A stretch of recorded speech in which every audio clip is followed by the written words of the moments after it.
Hello, everyone, and welcome to the show. We have PCS2 Apac going to be live in just a few moments here. I'm Play the J, and with me is Terrence Young, aka IC Baby 12. Terrence, how are you doing, man? I'm feeling good. I'm excited to see some PUBG, and we're looking at the best of the best coming in from all of Southeast Asia, and well, in this case, APAC in general. And I've seen a couple play teams here with a lot of notable achievements here. And when we're talking about teams, who do we have here, Play of the J? Are we going to be introducing them? Well, I think we do have quite a few of the teams here that we tend to see at the APAC level, and definitely be looking forward to seeing how they're going to be doing. We do have a number from Thailand and Vietnam, 5 apiece here. So I think in no particular order, we'll be seeing the likes of Cerberus Esports, Bury Rum United Esports, MSC Theathon, Division X Gaming, X Stadium, through Duck, Kaiser Tuna, Magic Esports, and Day Trade Gaming representing those regions. And I think we do have a few more as well, if you don't mind.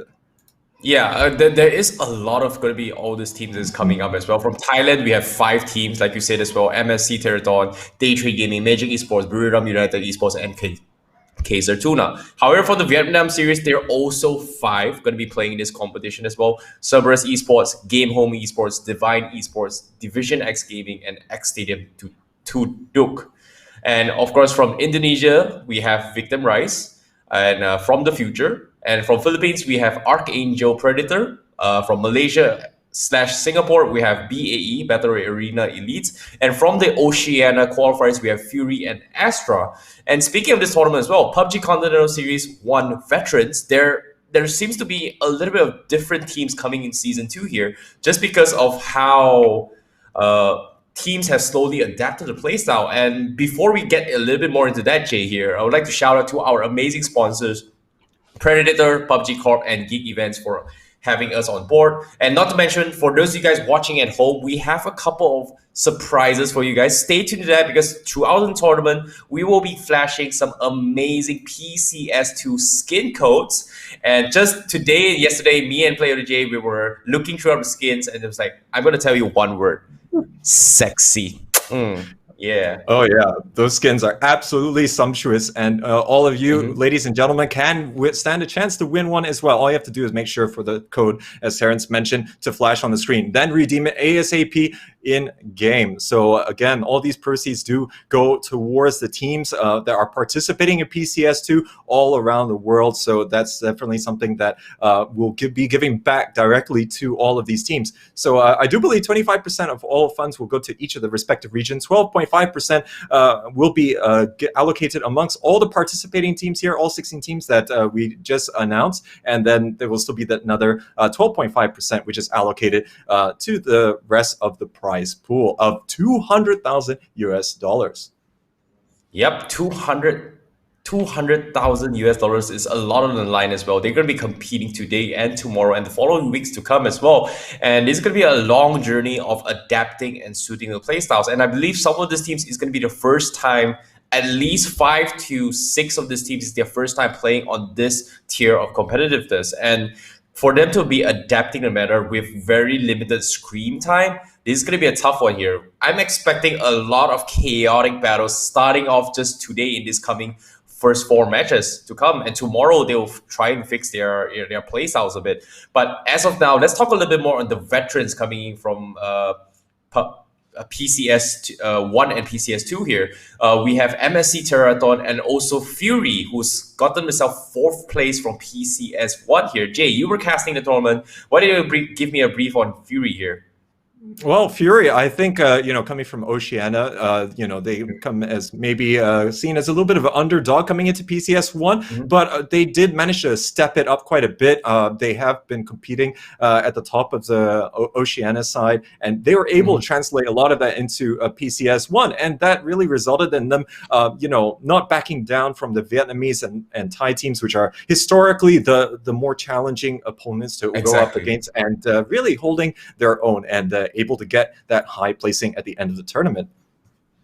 Yeah, I agree. And on top of that as well, it comes down to the play style of the game, right? Like we're talking about teams here. Right now, there is 5 from Thailand and 5 from Vietnam. And most of the teams have to adapt to each other's play style. But because of all, they're going to be worried about coming in from the Thailand team's play styles and also the play styles coming from Vietnam here because not many teams have experience playing with them. And it's rumored that among all the regions, Thailand qualifiers are one of the toughest to play. But at the same time, it could go either ways because that is just the rumor. But we're talking about statistic data coming from our stats here. We can see that Cerberus Esports has one of the biggest track record from Vietnam. But at the same time, they don't really perform that well when it comes to this big of a stage here. Why don't you tell me a little bit more about that, Jay? Yeah, and actually, when we look at the likes of, say, Cerberus and MSC Theathon, now they have 2 PCSs in a row have actually qualified by coming first in their respective local leagues, both Thailand and Vietnam. But when we did see them in PCS1, Cerberus, while they do have the capability, the consistency is not quite there where it seems to be. And yeah, while they're able to frag out and have monstrous games, it is few and far between. And of course, MSC Theathon, they're champions 2 seasons in a row in Thailand, but has not been able to translate that performance. Now, of course, these 2 teams have a chance to step up here. Now, they have prior experience. This is absolutely where they can bring that and come to the forefront of the competition. But and especially when we have the PCS1 winner, Q confirmed, which didn't even qualify because they didn't quite perform in the Thailand season. This is really leaving the door open for a lot of these teams to really show that they deserve to take the crown here at the APAC level. That's the thing, right? Even a previous champion who could not make it to season 2, that just shows you how strong the Thailand qualifiers are. And on top of that, you have 5 Thailand teams. And for other regions like Oceania, Indonesia, Philippines, and MYSG, everyone doesn't have a lot of, I would say, region teammates. And yes, teaming is kind of not allowed in this kind of tournaments, but we're talking about the play styles. We're talking about the meta of the games and the selected teams in the particular game. Every team has different kind of play style. There is gatekeepers, there's aggressors, there's defensive players, there's scavengers as well, kind of playstyle, which kind of works as well because throughout the years of PUBG tournament as well, we've seen scavenger teams who just like, hey, this guy go here, this guy go in the south, this guy go east, this guy go west, and then we regroup in like the next phase of circle, which is what we call the scavenger meta.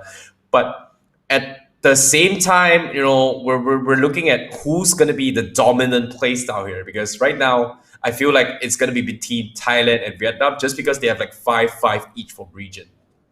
Yeah, I think that we could very well see that as being the case. But let's take a look, ladies and gentlemen, at the maps that we will be playing today. I think we'll be having our 4 matches taking place, of course, across the 6 days of play here at PCS2. So from those, we'll be seeing our classic Miramar and Erangel feature quite prominently. But while we wait to see the schedule on the screen here, I think, yeah, definitely the play styles from the respective regions will come to the forefront here. And sometimes, you know, it gets a little bit overcomplicated, whereas the Thailand meta might be a little bit too developed, I dare say, compared to maybe some other regions which don't have a league. And as a result of that, you know, it's not suited for that tournament meta. And that's always what's exciting to see whenever we get to this regional level of play, because this is going to be a meta that only the most successful teams at taking the championship at this level will be able to identify and adapt to it accordingly.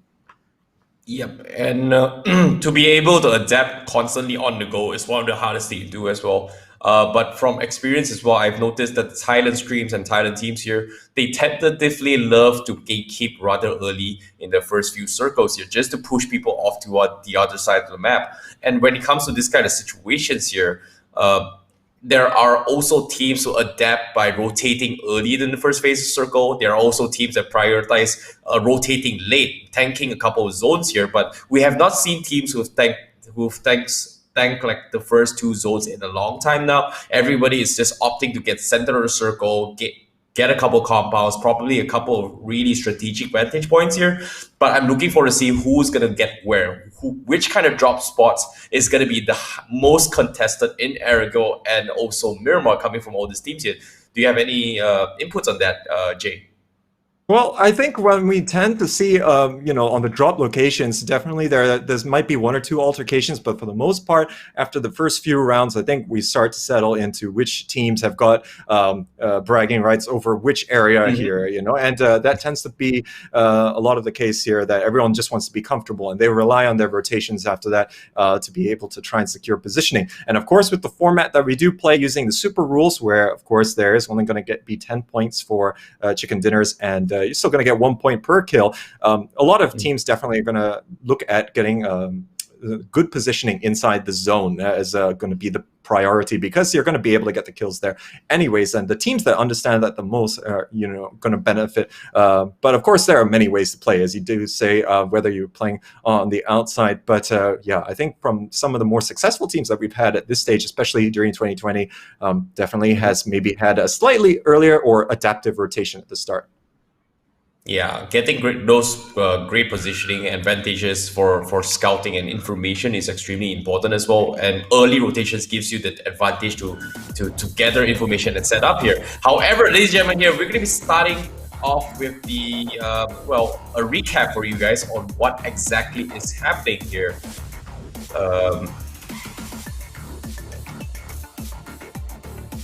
But in any case, so yeah, we are entering our first game of the day, ladies and gentlemen, and it's going to be here on Miramar, and we're already seeing our flight path going to be going from the north all the way down to the south. And I think from this, it's going to be giving a lot of these teams opportunity to really go into their respective drop locations. So see how that is going to be transpiring a little bit later on here. But usually at the start of the tournament, everyone's going to be going at it with a relatively slow pacing, I do believe, as they do all want to be able to, get out the gates running here. And especially when, as we're talking about trying to identify what is going to be the meta for the tournament, they're also going to be a little bit apprehensive about dealing with the respective competition. Yep, speaking of which here, like you said, we have Divine Esports. We have JN here. Going to be dropping down next to the roads here. So probably going to be the first team to actually look around for vehicles. And you can see Divine Esports is going to be split up as well. There's a couple players in Monte Nuevo. There's a couple players down south as well. And looking for a vehicle in Miramar is extremely crucial. Especially just rotating a circle here. 10 by 10 in terms of map size is extremely huge. And this is not favoring the guys from Divine Esports. Moving onwards here for X Stadium. Now, I think looking at the zone here, definitely the vehicles, as you mentioned, is going to be absolutely crucial for these rotation phases at the start. It's going to be, again, something that's going to be on the periphery of every team's mind to be able to have ready to go here. And right now on your screen, El Pozo is going to be the home here for Battle Arena Elite, the team representing the Singapore, Malaysia region, as that they did manage to come out top in terms of that qualifier. Now, this is the first time that we're seeing a Malaysian team performing here at the APAC level for the first time in 2020. So Battle Arena Elite's definitely looking to bring the fight to the competition and show them what they've been missing. Yeah, considering we're in Malaysia as well, we've seen a lot of coming from Battle Arena Elites, right? They have been stomping their way in every C tier tournaments and B tier tournaments, and this is their first time coming into an S tier tournament where the best of the best have gathered from every single region. And for them to be adapting is going to be something new to them. But at the same time, if they've been having a lot of screams here, I'm probably sure they've figured something out. But not to mention as well, I think we can talk a little bit more on Buriram United Esports. They are an underdog, like a team that is coming from Thailand, but their track record is not that great. But I'm pretty sure, like I said as well, we're playing maybe the Thailand or Vietnamese playstyle, and things are going to be a little bit different. Maybe in terms of it's going to suit them well a little bit, or is it not going to suit them? But as of now, no kills fed whatsoever. But we've seen a couple of rotations coming in as well. Kaiser Tuna doesn't have much loot to begin with, but he is rotating down east.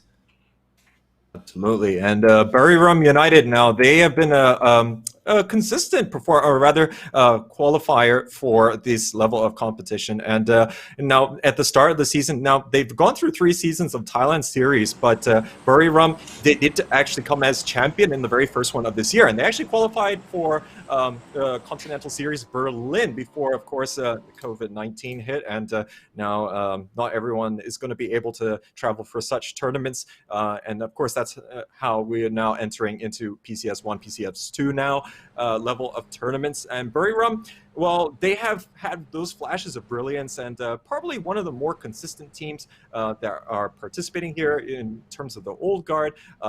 Yeah, haven't quite been able to shine in the Thailand series. MSC Theathon on your screens, they have been the champions the last 2 seasons, but that we didn't really see that translate into a lot of success in PCS1, which was their first time playing at APAC level. But they'll be looking to really turn the tables here and see if they can turn it up a notch. Yep, and speaking of which, your early rotations already made its way. Only 5 minutes into the game, and we've already seen the XG already heading down east here. Probably going to be setting a couple of roadblocks here. We see the guys from Day Trade Gaming already setting up shop, probably in the outskirts of Los Leonas here. And you can see immediately Pucci going for the spray down. A couple of vehicle damages heading the way, but unfortunately does get the damage done, but still he will make it out alive. So there's going to be a couple utilities going to be burned on top of the vehicle as well. And Day Trade Gaming, seems to me, Pucci, he doesn't want to let it slide. He probably wants to just deny those mobility away from all these players.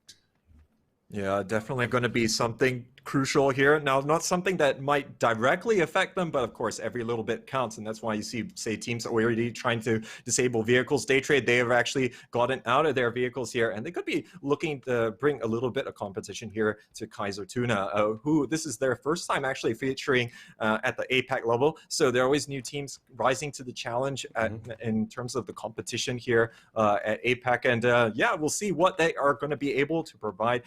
Unlike some of the other Thai teams, we don't really see a lot of the players here also coming from teams which did have some of that experience, but most of the teams here have already managed to do their rotations early on. They did understand that not a lot of teams would actually be inside the zone, and as a result, we can see that they've already taken up residence. Well, but yeah, Lost Zone is absolutely empty. Well, Jay, I'm a little bit worried for Musate there, because the guys from KT, they're pretty much separated. I'm pretty sure they were scavenging all around the outskirts of Los Leonas, and Musate was one of the first teams to actually make it there. And after hearing those gunshots, he's got to be pretty worried here if any team decide to actually go in for a clash towards him, because the rest of the teammates are pretty much surrounding the guys from KT. But at the same time, do they want to go head on rather this early, considering the circle is not really favorable to them as well?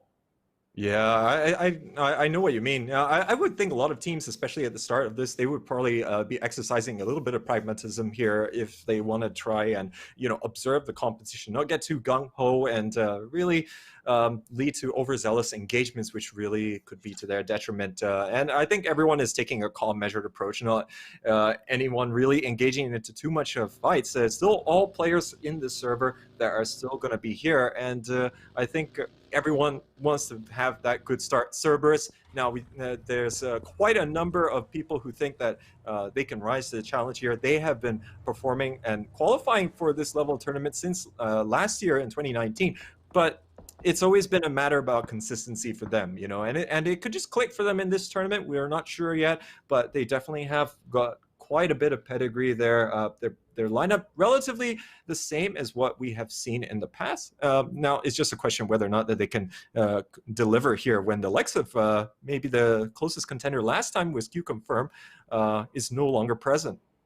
Yep, at the same time, Magic Esports is going to be setting up shop into the eastern town of this circle here. It's going to be, they've laid a couple of gunshots there, and I'm pretty sure the guys from Fury heard those movements coming in. And at the same time, Fury, they're going to be setting up roadblocks onto the outskirts of town as well. And it seems to me the playstyle is coming from the Oceania qualifiers as well. Same goes for Fury and Astra. They don't seem to want to hold up in the compounds here just because they want more vision control in scouting out people here. And we are playing in TPP, I believe, or is it FPP?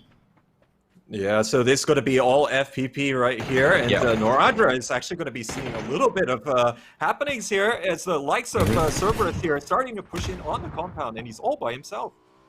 Yep, the circle is going to be pushing the guys for Los Leonas. We've seen movements coming in, and Buriram United Esports here, BUT is engaging right now. Cerberus Esports, one of the two veterans is going to be going head on as well. Molotov's getting popped up here coming from BUE, and they have to back the hell out. Cerberus Esports, do they want to contest this year? They have a lot of utility as well. 5 first aids up on Cerberus Esports, and do they want to burn it out rather early in this early engagement, considering there's still 16 teams alive, and they're pretty much separated from the rest of the teams, and you can see BRE's got these two guys pinned inside this house, and they are going to go for it. And it seems to me Nordra is going to try and back out this fight. I don't think they want to contest it that early on, and this is going to be Cerberus Esports in a really, really close call. Yeah, and I think they have to be thankful there. The rest of Buriram United actually all convening on the same position as Noradra, but I think they recognize to look at the bigger picture here. Circle has shifted down significantly to the south, and these guys will want to be trying to secure their spot not too late, while everyone else is most likely going to be in motion as well. So Cerberus going to be falling up close behind God Meow. It's actually going to be the last person in the convoy. He has to watch out that he doesn't get picked off. This is scary, Jay. Like, look how quickly they rotate in. They know the circles have been there. Cerberus Esports is just tailing behind them, and they know exactly where they are heading to as well. They're going to be trying to tailgate him, use them as scapegoats, or maybe in this case a black sheep to probably pinpoint the rest of the enemies here. However, there's going to be teams heading from the Eastern Highway as well. Division X Gaming going to be going for the push as well. We see a couple of seat swaps here coming from Long K, trying to get a couple of lucky times, or maybe even pop a couple of tires, but unfortunately not going to be happen here as MSC is going to make it out alive. But it is going to be a tough battle here. A lot of teams taking the highway down towards the next phase of circle. However, ladies and gentlemen, here we are going to be flashing our first code for the PCS2 here, and you can redeem it right now. Better be quickly. It's down on the bottom of the screen. Yeah, absolutely. Hurry up, ladies and gentlemen. First come, first serve. This is only for one person, so you have to redeem it in-game under the gift code redemption. So all the best for that one here. But now we're seeing Cerberus starting to disembark from their vehicles, having secured a spot here. Lynxy is landing some shots here for Astra, not able to get him out of the vehicle. MSC Theathon going to be able to get away from that, but they're under more pressure here as the likes of Basil and rest of Cerberus is starting to apply a little bit more pressure here to the Thai team. Right now, the grenade going to be ending a little bit of a conflict for the time being as they back off. Oh, Cerberus Esports, great hit there coming from Subang here. He sees BRU. This is going to be a rematch round 2 here from that house, and he's going to get spotted out. His vehicle is going to be taking significant damage as well. Noidra is going to try and take a peek as well. He's got a couple shots incoming from Haisaki, but at the same time, does he want to overextend his peak? He's out in expose as well, and Cerberus Esports is going to lob a nade as well. He's Subang, he's going to go for the frag, and he gets the shot in. And watching for them, they will get 1 kill, but at the same time, they will lose each other's vehicle here. The buggy is doing significant damage as well. Likewise for his vehicle, but Susubang is not stopping. He's going to be tapping the minute 14 down to his southeast section of this circle. But the next phase of circle is going to be closing in, and BRU, they are going to lose 1 member right off the bat. Yeah, a bit unfortunate they lost Noradra. He's typically the key frag contributor for Buriram United, so they're going to have to make do without him. Looks like the next zone here is going to be encompassing quite a bit of Los Leones, fairly neutral here, and Kaiser Tuna and Archangel Predator both going to be having some decent spots to work with. Now, there is going to be a little bit more of compactness that is going to be incoming here, and we're going to probably have to see a lot of teams consolidate their positions a little bit more. I think Divine, we're a little bit spread out there on the southwestern side from Los Leones, and really going to have to try avoid taking too much pressure from these teams which are going to be entering the zone a little bit on the later side. Well, we see the guys from Stadium X Stadium, they're going to be tanking the zone to rotate from the eastern side. A pretty late rotation here. Hopefully they do not get caught off, but early on we did see the map as well. It's pretty congested in the outer states of this circle here. Every team is pretty much set up roadblocks before rotating in, and I'm worried for teams like BAE as well as Stadium 2 Duck, where they they need to rotate in, and there's not much place to actually rotate in, considering how mountain and rocky this circle is, and most of the plays are pretty much super hard to engage as well, just because of how limited visions the vehicle do provide, unless you're taking a buggy or a bike here. But at the same time, rotating is going to be tough here. As you can see, the first roadblocks is going to be from MSC. They've not had a great run so far, but it's going to be a-okay. They're still going to be finding a couple of spots to go in, but Los Leonas is pretty much a town of pretty much a lot of rabbit holes, you know? Like, there's so many places to hide in. But as soon as you make it to town, you're going to be safe for a while, as long as the circle doesn't push you out.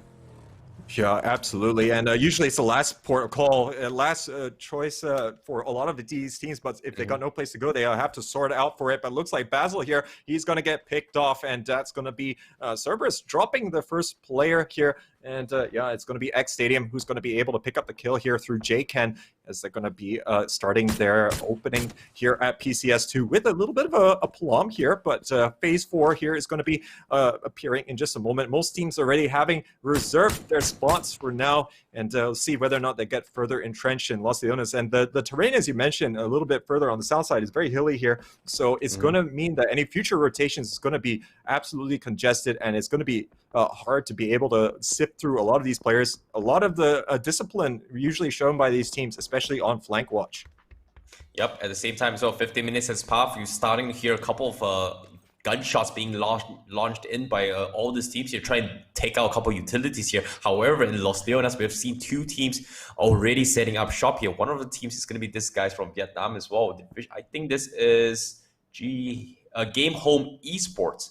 And at the same time, we have MSC already in there as well. We have AKP also in there, Archangel Predator. But guess what, ladies and gentlemen? The circle is going to push them all out. This is going to be a bloodbath, and hopefully they will find themselves a couple of vehicles to get out of the zone. But like I said as well, the southern section of this map is going to be a really tough battle to begin with. Two mountains separating, and there's a road in between here. Anyone going to be caught out in no man's land in between these two mountains is pretty much going to be a goner.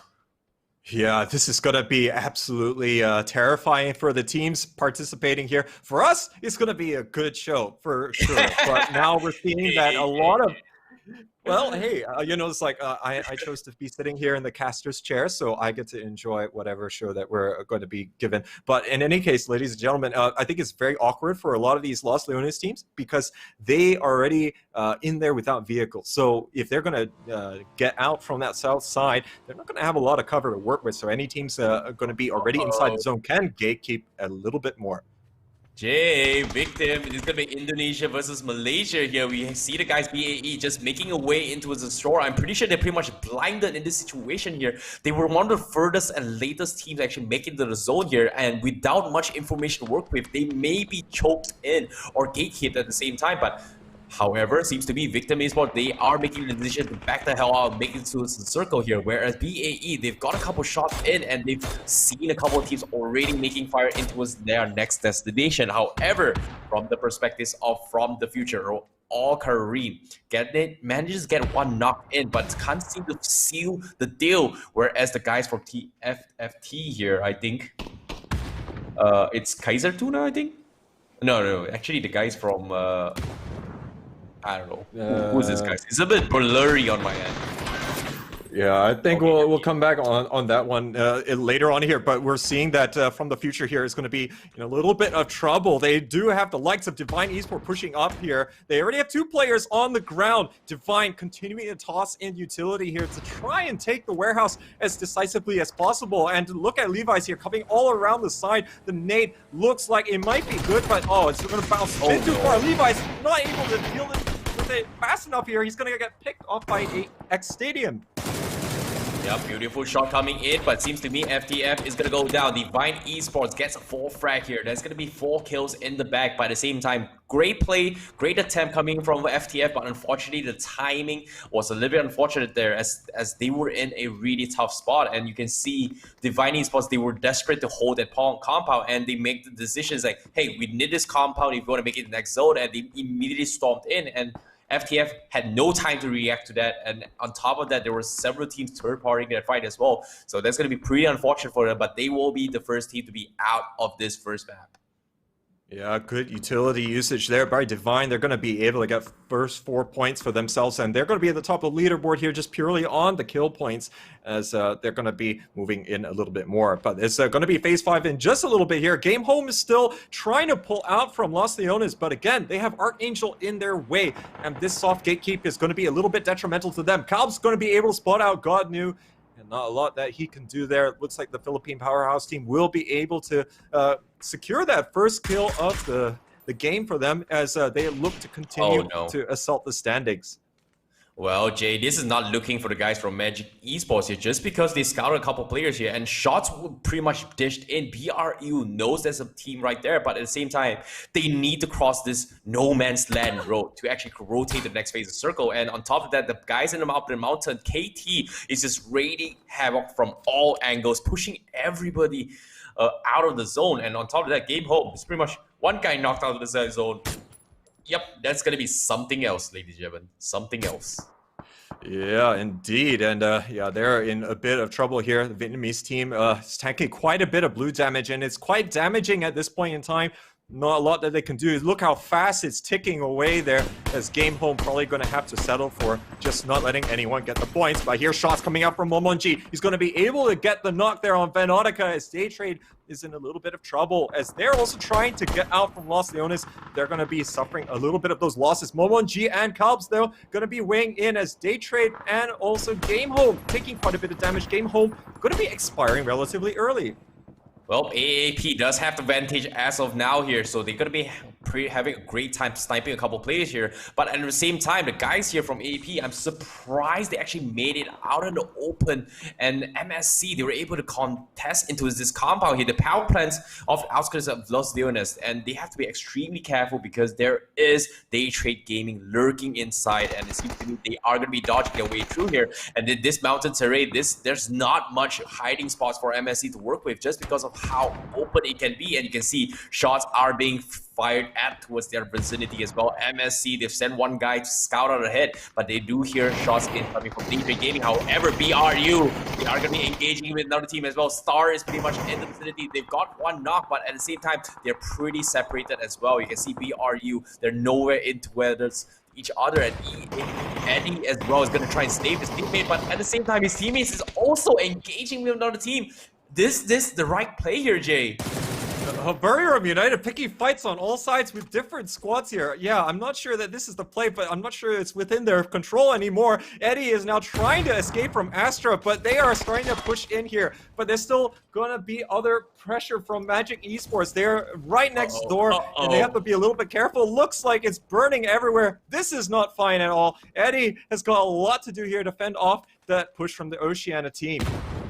There's no place to hide on top of that as well. This check's pretty much has very limited cover as well. For him to actually survive this, not gonna happen, as the nades coming in from Star will get him the knock, and he's gonna be a dead man. However, his teammate is pretty much lurking in the shadows of MG. Can he survive that? Because as of now, the circle is gonna push the guys out towards the centralized of this next phase circle down towards the hill here, and everyone's gonna go down. But BRU Conway is gonna get one kill towards MG. He's trying to secure a couple kill points here, but guess what? Astra, they're gonna third party this fight, and they're gonna go into trouble here. Conway getting flashed in. He's got one knock, couple damage come in, but guess what? The saving grace is gonna be Star. They wipe out everyone from Magic Esports. Oh wow, Courtesy, he survives this, but guess what? Thank you, Star. Thank you. But nope, he gets scouted out. He's going to take significant damage, and there's going to be another third party coming in. XS coming in to join the fight. And this is going to be a messy one here, because why? 4 seconds. The clock is ticking. The zone is going to push everyone in the next phase. This is going to be a cluster mess here, Jay. Oh, absolutely. Konaxi here, he's always stuck between a rock and a hard place, and now he's got blue damage on his toes right now, and looks like Astra going to be able to recover Extreme and on his feet again. They're rotating straight into the zone. They got a relatively clear path to go, whereas everyone else is still fending off each other's pressure coming on that northeastern side. We're going to have to see them move in here a bit closer, but Momoji is going to get taken down here as it's going to be X Stadium really putting the pressure here onto the Filipino squad. And so now it's looking a little bit difficult. Only CJ and Calbs left for them as they have 3 kills so far in this game. Oh, that's gonna be the scariest thing of Momoji's life. Like, a random hit pops out of the crosshair. It's like, yeah, you're dead. You're marking in the wrong angle, but at the same time, that's going to be a great play there coming from the rest of the teams here. However, next phase of circle are coming in. Archangel having the toughest time to rotate next phase of circle, and we do see a couple teams already eliminated here.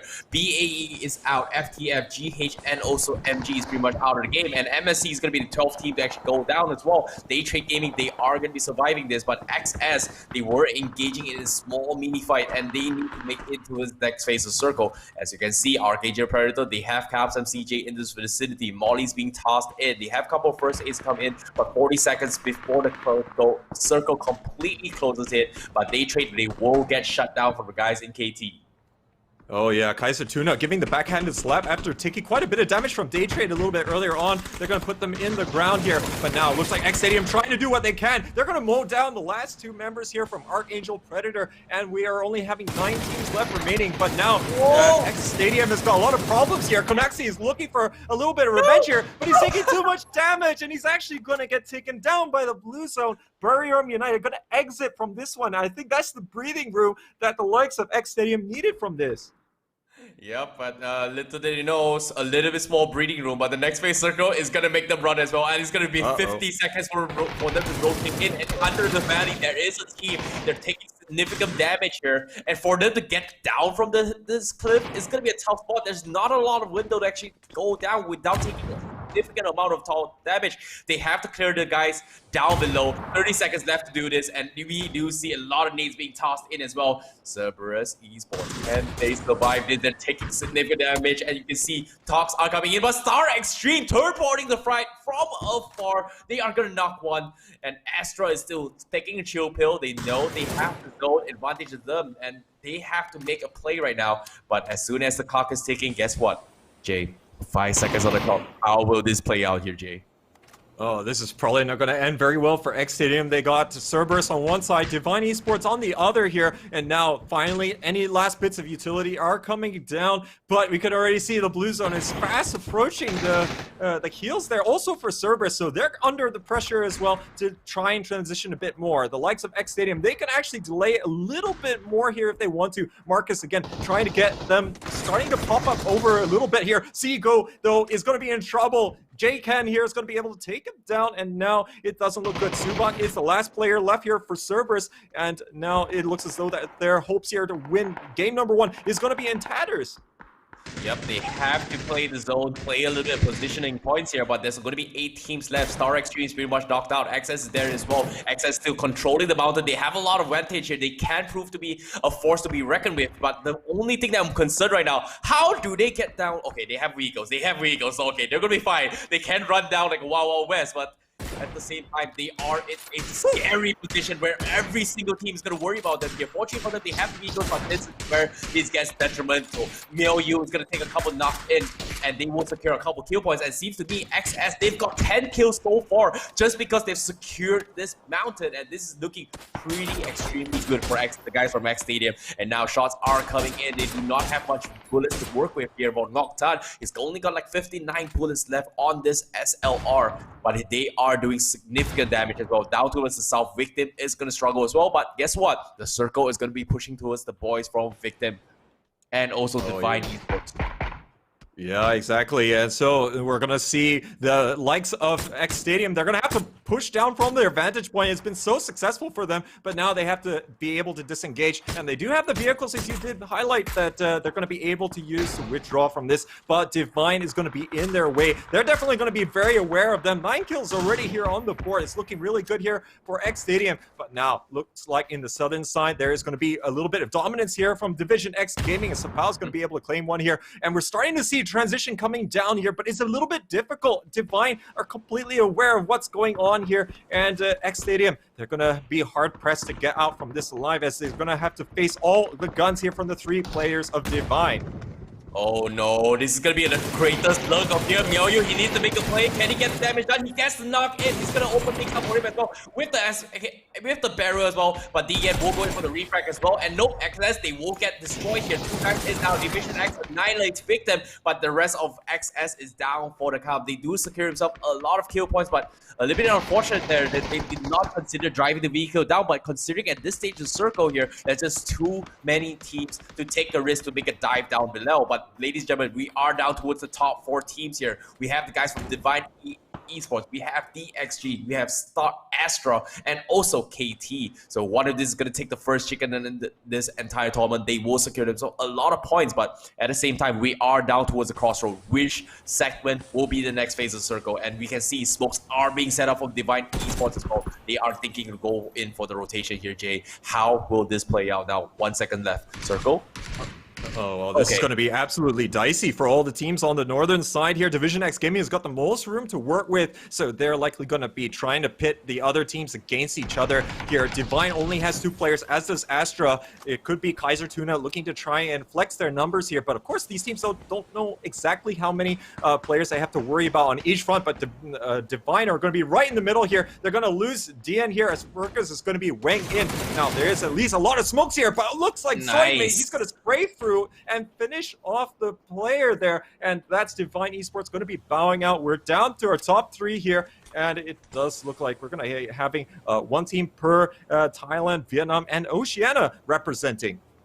Yep, we do see the snakes are beginning to play as well here. KT slowly snaking their way in the next phase of Circle, but the Circle is slowly closing in. Everyone is on the door's end now. Astra, they're looking for more kills here. They've got 7 kills. Zoidam's got 5, but he's looking for more. Can he look for it here? The smokes are going to come down, but his teammate Linksy gets spotted out by Moonstate. Kaiser Tuna from Lost Leona. Somehow they make it out alive, but now shots are coming in. Division X, these team guys from KT trying to pick with his head here, coming from MBK.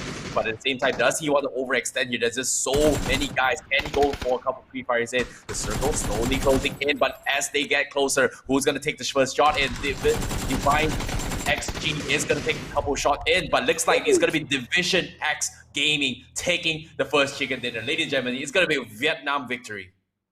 Oh yeah, with 11 kills to boot as well. They really use the space well, and they're really able to exercise extreme prejudice against the competition there. And Division X Gaming, their return to this level of competition in some time is really going to be stamping their authority here in quite emphatic fashion in game number 1. Yeah, I really like the plays coming in from all these teams here, like the decision being made here to try third party and get a couple kills here. But one of the teams with one of the highest kill volume is none other than X Stadium, who's on top of the mountain, had free vantage point, and they knew they were in a really tough spot to make in the circle. Why not just make life miserable to the rest of the team and secure a couple kill points? And on top of that, like you said as well, it's going to be the super format as well, where only 10 points is going to be awarded to chicken dinners, where kill points, if you rack it up over time, it's going to score more than actually the positioning point. And when they made a decision to get so many kills, I think that's still like making the best out of a worst situation possible. Absolutely, and definitely these teams would take those opportunities to be able to secure a few of those kill points and then hope for the best a little bit later on. But of course, yeah, it's always going to be about that consistency, as we all know and love here in PUBG. So we'll see how the points are going to be looking, but we saw a number of teams did manage to have quite a high number of kills here in the very first game of the day. With that, ladies and gentlemen, we'll be taking a short break, and when we return, we'll be having match 2 of the Pcs2 Apac competition coming your way. It is easier to hit than a movie. Trucks take decreased damage due to their heavy armor.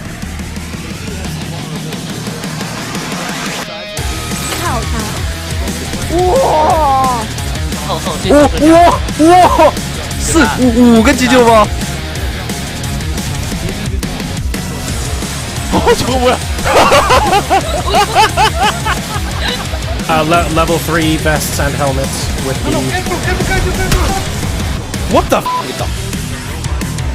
이렇게?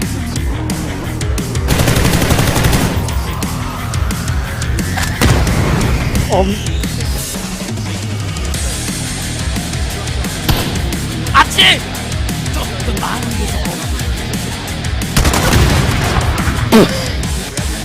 Explosives.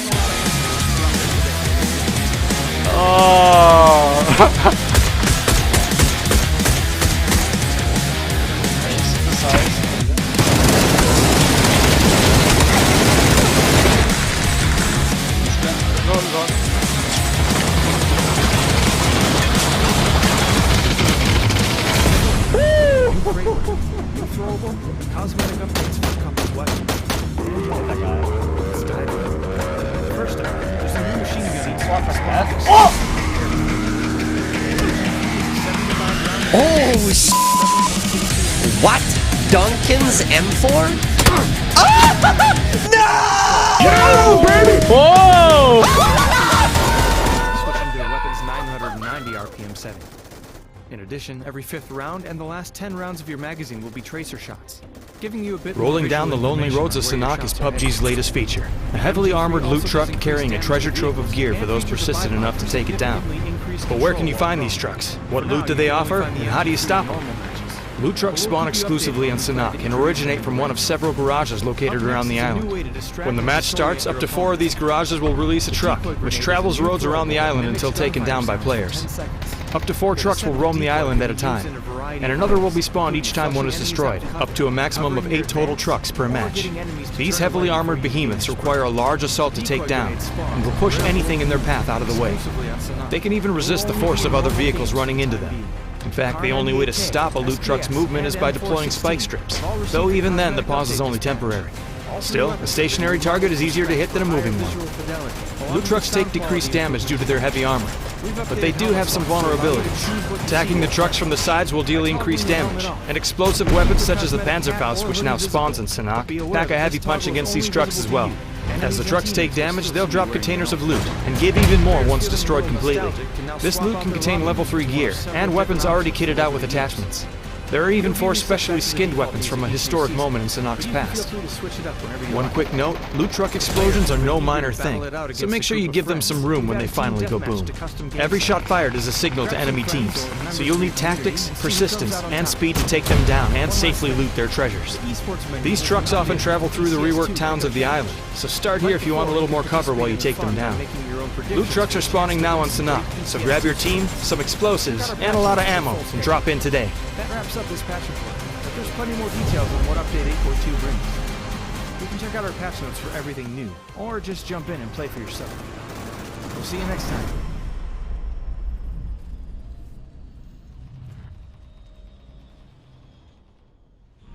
Update 8.2 has just arrived, and we've got plenty for you, including a new crate weapon, new throwable, cosmetic updates for a couple of weapons, and more.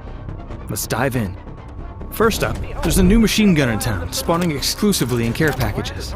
The MG3 is a 75-round LMG that uses 7.62 ammunition, and can be set to fire at 2 different speeds. Take down your enemies with a bit more control at 660 RPM, or show them the true meaning of bullet hell by switching to the weapon's 990 RPM setting. In addition, every 5th round and the last 10 rounds of your magazine will be tracer shots, giving you a bit more visual information on where your shots are headed.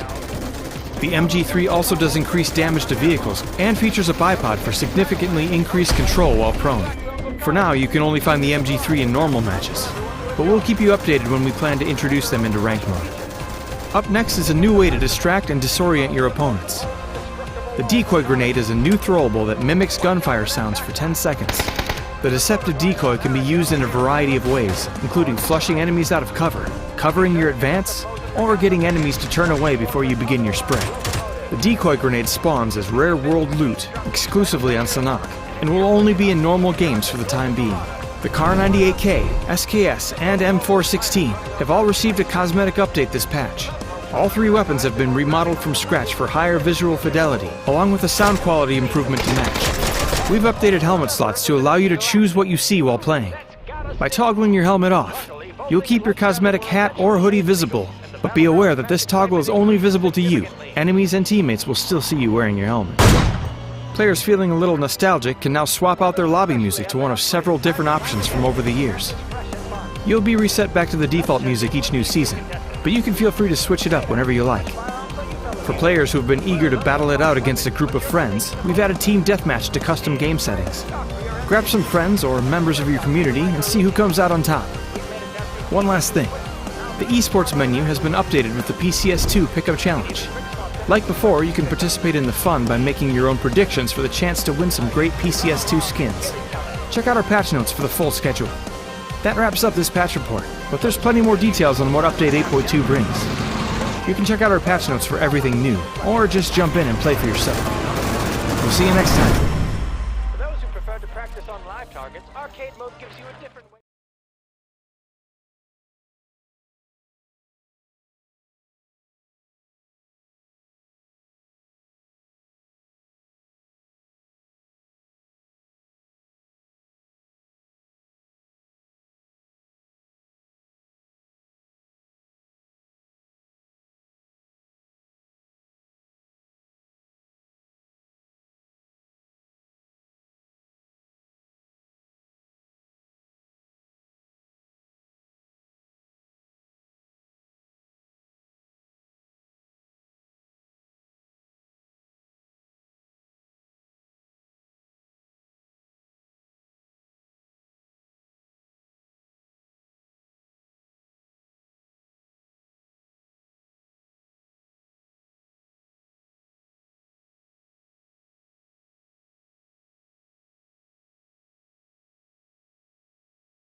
Play, including the fan favorite Team Deathmatch.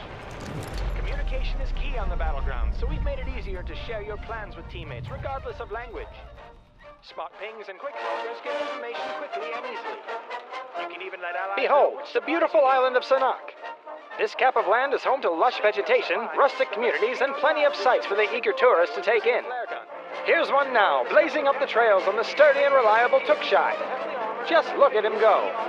But Sanak wasn't always the pinnacle of Battlegrounds locales. Just like everywhere else, it had to evolve and grow to stay relevant as Battlegrounds rules evolved for a more exciting match. From the hidden bunkers and war-torn fields of Erangel, to the A la Muerte Vamos racetrack on Miramar. From Vikendi's Dino Land and frozen lakes, to black zones of Karakin. There's a variety of Battlegrounds for everyone to enjoy. Some even have their own special features. Pick up the Panzerfaust and sticky bombs to blow some holes in destructible walls on Karakin. Ooh, watch out for that backblast. The motor glider on Erangel and Miramar lets contestants soar to new heights. Hey, welcome back to the PCS Season 2 here, and my name is ICBaby12. Joining with me is going to be Play of the J. Sorry for the technical difficulties here, but at the same time, we're going to be back for more action-packed PUBG tournament itself. Congratulations to Division X Gaming, because they are going to be the first team to actually take the chicken dinner here, and it was pretty messy fight here in the maps of Miramar. I'm looking forward to see how Game 2 is going to be going here and how the team is going to be progressing throughout the entire tournament itself. But as of now, shout out to our amazing sponsors for having us on board as well on top of this amazing event here. We have Predator, PUBG Corp, and none other than Geek Events. My name is ICBaby12. Join with me. It's going to be Play of the J. Jay, what are your thoughts? How are things going to go down here for game number 2? Game number 2, a lot of teams are going to be trying to right the wrongs that they actually bestowed upon themselves, unfortunately, in the very first round. But I mean, it's definitely going to be acceptable in a tournament like this. Not everyone can come out guns blazing, but Division X Gaming were the ones to do that. And of course, we did have quite a few teams really turn up a notch there right at the end. We saw the likes of Astra, Kaiser Tuna, and of course, it was a Divine right at the end there. But I think even before that, we did see X Stadium. They were absolutely fragging out there on top of the hill there and really not taking any prisoners at all. And despite qualifying in that 5th position from the Thailand series, they are definitely no strangers to being ultimately very competitive against the rest of the competition. And we did see a number of teams drop out earlier than maybe we would have seen, given their level of experience that they've had here at the PCS2, but we'll see if they can change things or not in the next round.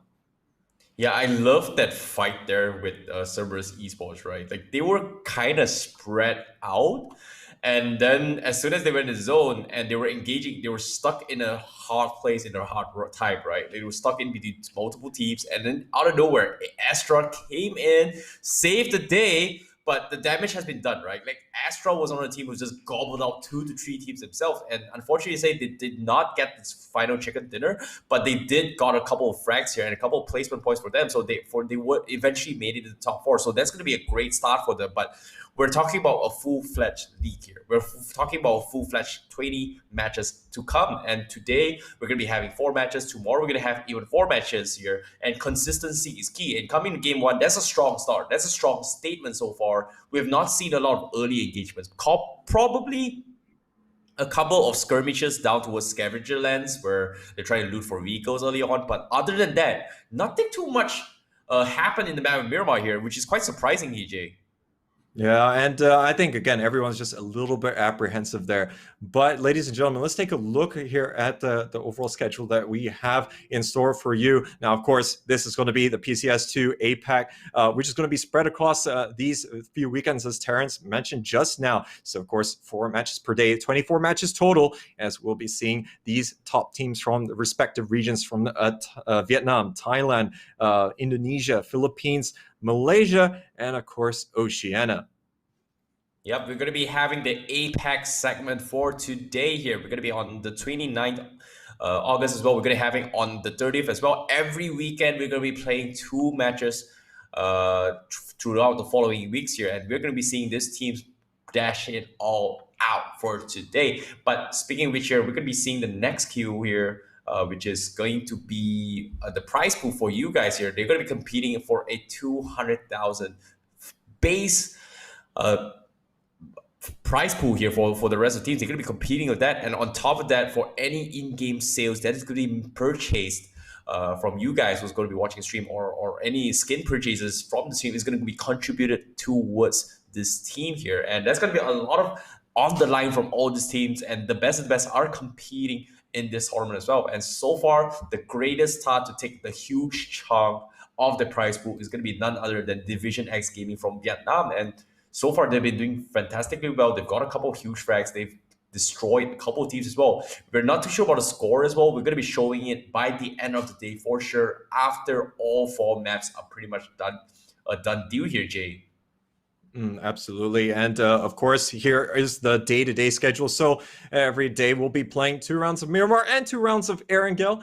And of course, we've just had our very first Miramar match. So Miramar coming up for match number 2, followed by Erangel. But of course, point system, as we did talk about earlier on, is going to be based on the super rules. As we know, it's not going to be placing a huge amount of emphasis on the chicken dinners, which is only going to yield 10 points. But again, usually getting decent positioning and getting the kills comes hand in hand with this kind of competition that we tend to see and know and love. So, of course, we'll see if more teams can turn it up a notch. X Stadium definitely did go for quite a number of kills, and at some point, yeah, they passed the point of no return, and they were just going to be trying to collect as much as they could given their current situation. But yeah, definitely getting both of them hand in hand is going to be the name of the game for all these teams.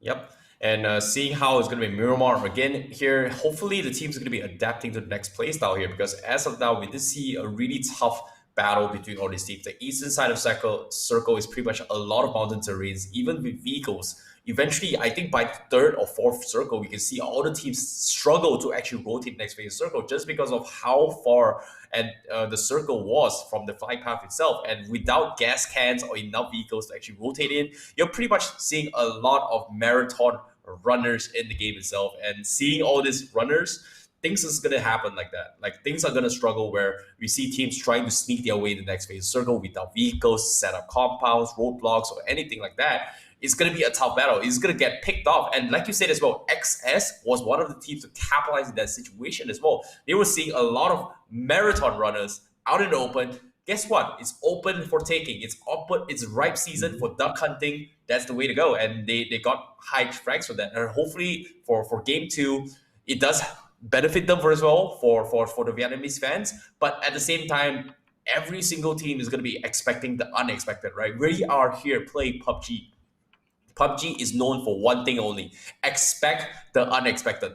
Anything can happen in this, especially at this stage of the tournament itself. Play, Jay. Yeah, you're quite right, Terrence. And I think, yeah, I'm really looking forward to seeing how some of the unpredictableness is going to be transpiring. But of course, you know, it's which team can harness a little bit of the unpredictableness and make it a little bit less affecting, you know, when it's going to be a little bit on the unfortunate side. But then again, we'll have to see what the game is going to be giving us. But a lot of these teams, I mean, you know, it's all a game about probabilities as well, right? You know, so they're going to be knowing that even if they get tossed a bad hand, they're going to be able to turn that around here. But yeah, I think we did see a number of teams, though, not able to get into later stages. A lot of the new teams, I would dare say, at the APAC level, definitely showing that they can strut their stuff here. Division X, while they haven't played at the competitive level, they did play in the Charity Showdown earlier on this year in the Continental Series, which they did win. So that was something that all these teams are probably going to be making a lot more reference to now that they have a little bit more understanding. But I think, Terrence, you did mention like these teams might know each other a little bit. And yeah, just to share with you guys behind the scenes that these teams, they do get to scrim every day before they get started, you know, so they warm up a little bit and understand what is the potential threats coming through from these teams. So it's not completely fresh. These guys are facing each other in the previous match.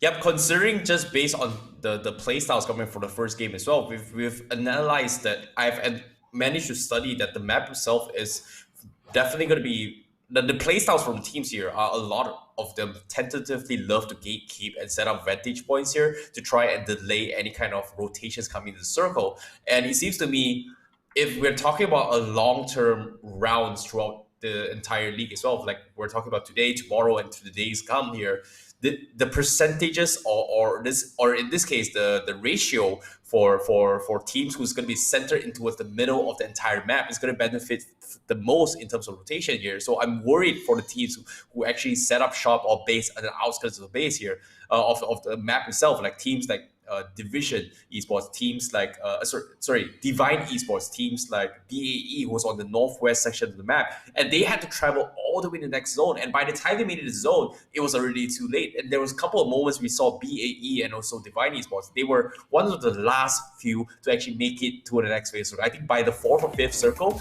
they were finally engaging with our team. But speaking of which, we're looking at the perspective of Division X Gaming. Ladies and gentlemen, the guys who won the first chicken dinner with 21 points as of now, and we're going to be heading into the map of Miramar, game number 2. Jay, what are we going to see here? Where is going to be circle bit? Okay, pretty balanced one. Pretty fair for all the teams, I guess. Yeah, I think looking at this, again, is going to offer a lot of flexibility to teams, a bit more than the previous round, I dare say, which went a little bit away from the flight path.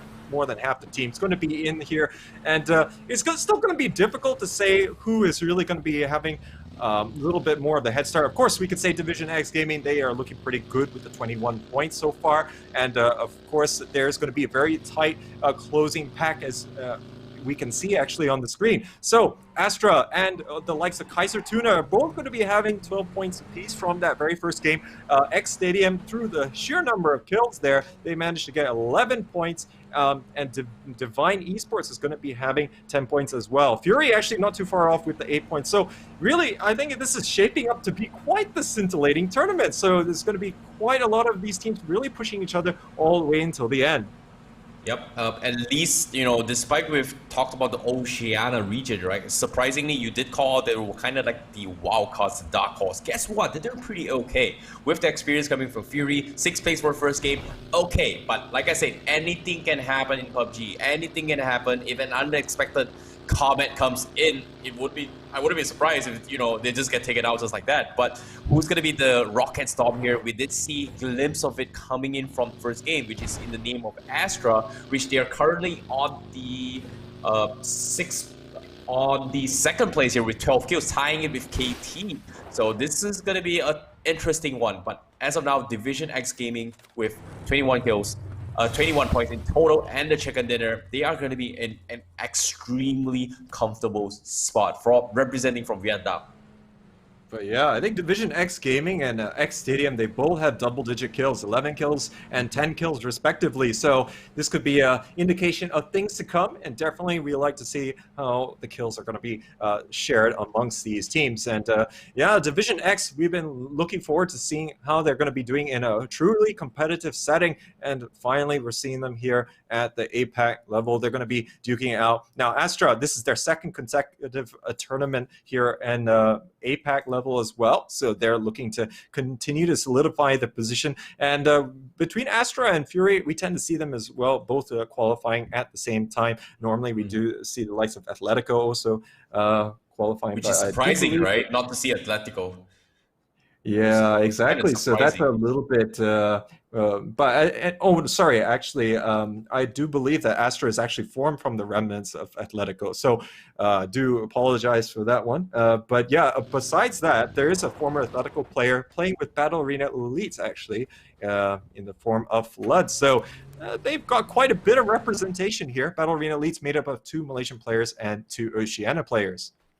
Yeah, they had Neferhor as well, who was previously from Atletico as well, back in the earlier days, about 2 years ago. But this is where I'm looking forward to see them shine here, because BAE, they were in a tough spot. Like, as soon as they got a circle, no information. The first team they're fighting is Victim, but little did they know, behind Victim is also another team, which is in the name of Division X Gaming, and it was super hard to actually play out the situation. Hopefully this circle is going to be benefiting them in this next phase, but at the same time, game number 2 here, we see Basil with the M24 being picked up as well. Game Home Esports going to be lurking around here. He's got a pretty early loot for him, like 5 minutes a game, pretty stacked out loot for himself. Unfortunately, the only thing he's lacking is mobility here. So for him to scavenge his way, lurk his way into the next phase zone is going to be a tough spot for him. Oh yeah, and he's already rocking some nice PCS skins. And remember, ladies and gentlemen, there are PCS2 skins up for grabs. Wait for the code to be flashed on the screen. Be at some point during the broadcast. We already have one code during the previous game, and with that, you can get all the nice goodies that you can buy in game for the PUBG Esports store. So don't let that go by the wayside. Get ready to get key in those details. As yeah, as we did say, there's some pretty dope skins released this time around. Though yeah, PCS1 was pretty good in its own right. And remember, with each skin bought, it does contribute to the prize money as well. So do give back to the PUBG Esports community. But as of now, we can see Kaiser Tuna going to be looking around to see a couple of players coming into this tournament here, but at the same time, does it actually happen here? Because as of now, it's still rather early. Basil is going to be rocking into this compound, but he's actually slowly getting surrounded by God Nue. He's trying to lurk his way through, probably try to get a couple of lucky kills, but at the same time, there's just no one's going to be able to actually save him from this situation right now. Like, none of his teammates is even close to try to help him out as of now. Yeah, and it could be a little bit awkward if one of them dies, and yeah, that could just be really tilting for the rest of day number 1. Now, of course, with the way that the games are distributed, now it's only 4 games per day in PCS1. We did have 5 games in one day, so that was maybe a little bit more grueling. But yeah, at least it means that if you're having a bad day, it's not going to affect you as much. But there's still going to be 24 rounds total to be played, so plenty of chances for these teams to really show up. Battle Arena, at least, we didn't see a lot from them in the first game. As you mentioned, Terrence, they did go for a very long rotation. Not very common for us to see them drop in El Pozo, but then again, what they're used to dropping in maybe the Singapore-Malaysia competition is definitely going to be different on this stage, as yeah, everyone is going to be having quite a substantial say as to where they want to be strutting their stuff.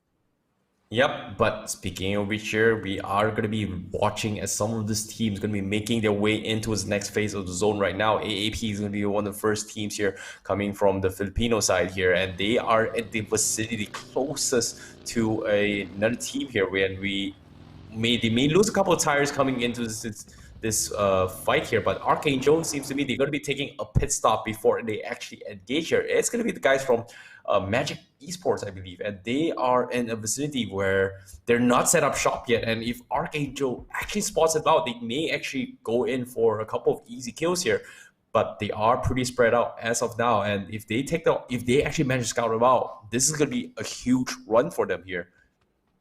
Yeah, absolutely. And I think the likes of Archangel, now they need to play carefully because they're a very momentum-based team. So they need to be able to string a number of good results together here if they're really going to be able to garner enough points. The game number one, they kind of got sandwiched on that northern side of the zone where they were trying to get out of Los Leones, and they didn't have a lot of luck there. As we know, things got absolutely congested there just because the circle kept shifting quite significantly south. And it's teams like X Stadium that were really going to benefit from that kind of movement by the zone. So really, we'll see whether or not Archangel can pick themselves up here as we're about ready to head here into phase number 2. Again, not much issues in the early game as everyone really just trying to find their footing, and looks like it's going to be quite neutral. Yep. Speaking of which here, BAE, they are going to be rotating from the eastern side, coming in from the circle themselves here. We do see MG also going to be on the outskirts as well. AAP going to be one of the furthest end to actually rotate in the circle, and this is going to be a huge counter mess once again here. But Game of Esports got away, laying patiently for quite some time, finally reaps the reward. He gets the first knock in, and now the rest of Cerberus Esports is going to be in the vicinity, but there's no way, I don't think there's any way for them to actually save them here, as Game Home has already rushed into this compound. They were going for a fight. AOG shots being shot in from XS. They get 2, and Levi's return is knocked for the count here, and Mark is going to be providing the assist, and this is not looking good here from guys from PS and Divine Esports. Wow. Yeah, so X Stadium, they are really going to be knocking on the door here for Divine. They only have one player left here, but Dion is trying his best. He manages to knock down one, but he's going to get instantly traded here. And X Stadium looks as though they're going to be picking up where they left off in game number 1. They're going to be getting 4 kills, and they should be able to get Tan back up here in just a jiffy. So yeah, they are looking pretty good here. Definitely not faced by the kind of competition they're seeing here at APAC, PCS2 Apac rather. This is quite scary here coming from XS. They qualified into this tournament from the Vietnam qualifiers on 5th place, and guess what? Right off the bat, they are stomping their ground. They're setting a mark here saying that we are going to be the best teams coming from APAC, and we're going to destroy everyone, and that's exactly what happened right there, and that's going to be a great start for them. But can they keep it up, the momentum here? Because right now, another team is going to be engaging as well. Buriram is going to be taking a couple of long nades. Does he connect? Ooh, he does clip him off barely as well coming from Cerberus Esports, and that's going to be some damage here going to the vehicles here. But can he land another one? He comes in with the Molotov, and he's forced to back out of the fight. It's going to be A-okay, but there's going to be some utilities being expended there. But Buriram United Esports is going to be very happy about this. Yeah, exactly. They don't want to face the fate that Divine has had, but Noradra is going to be able to land some shots there. And the historical fragging leader there for Buriram is going to renew rivalries with Cerberus as Haisaki gets picked off. Now, Haisaki, coincidentally, is also historically the frag leader there for Cerberus, so they're going to be reeling from that one here. But Cerberus might continue onwards regardless, but they only have Subang and Zigo who's going to be left in this game. They really haven't had a fantastic start, but I think that is something, a cycle that we tend to see from Cerberus. They might not have a good start, and then later on, once there's less pressure and they're able to play their game, that's when they're going to absolutely frag out and have a 30-point game. Yep, as of now, there's going to be another code for you guys. It's going to be better redeem it extremely quickly right now. First come, first serve. However, let's take a look at X Stadium right now. They've gotten 4 kills, but they are going to be taking a couple of shots coming into the fight here. J-Can lurking around, trying to spot out any kind of movements, but so far there's no one in the vicinity to be spotted out. And I'm really liking the long range fights here, because in compounds it's super hard to actually spot hits in, just because of how the shading of the game itself is made here. If anyone inside the house is pretty much going to be super hard to be spotted out, and just because it's super dark inside, and it's really realistic to actually spot out anyone who's peeking out the window. Absolutely, and now look at Picado. It's really going to be the center stage here, and we're already seeing that Cloris is still going to be inside there for game home. And look at everyone absolutely belting it towards their Astra is going to be able to pounce on the fastest here, as they're going to be moving into the southern section here. From the future is also going to be moving in here next to the casino, but yeah, this fast going to be deteriorating real estate as more and more teams are piling in. This is not looking good for the teams inside of the Picado here, but hold that thought for now because Division X Gaming, they've got one knock here coming from Sapao, and he's looking for more, and he's got one knock, and they're looking for the rest of the teams here. He knows it's going to be pretty much isolated from the rest of the teams here coming from MSC, and as of now, Teraton is going to be all by himself. He's trying to lurk his way out. He's going to go for a jump. He sees one, but unfortunately, the car is there. He's not going to be able to get a free preemptive shot there because of the vantage cover, but at the same time, they are in a really tough spot. But hold it down because there's another fight coming in as of now. It's going to be between Astra and also Archangel. And you can see MSC. Oh, this is going to be the real MSC here. And they're going to be engaged here. And I have no clue what's going to be happening now.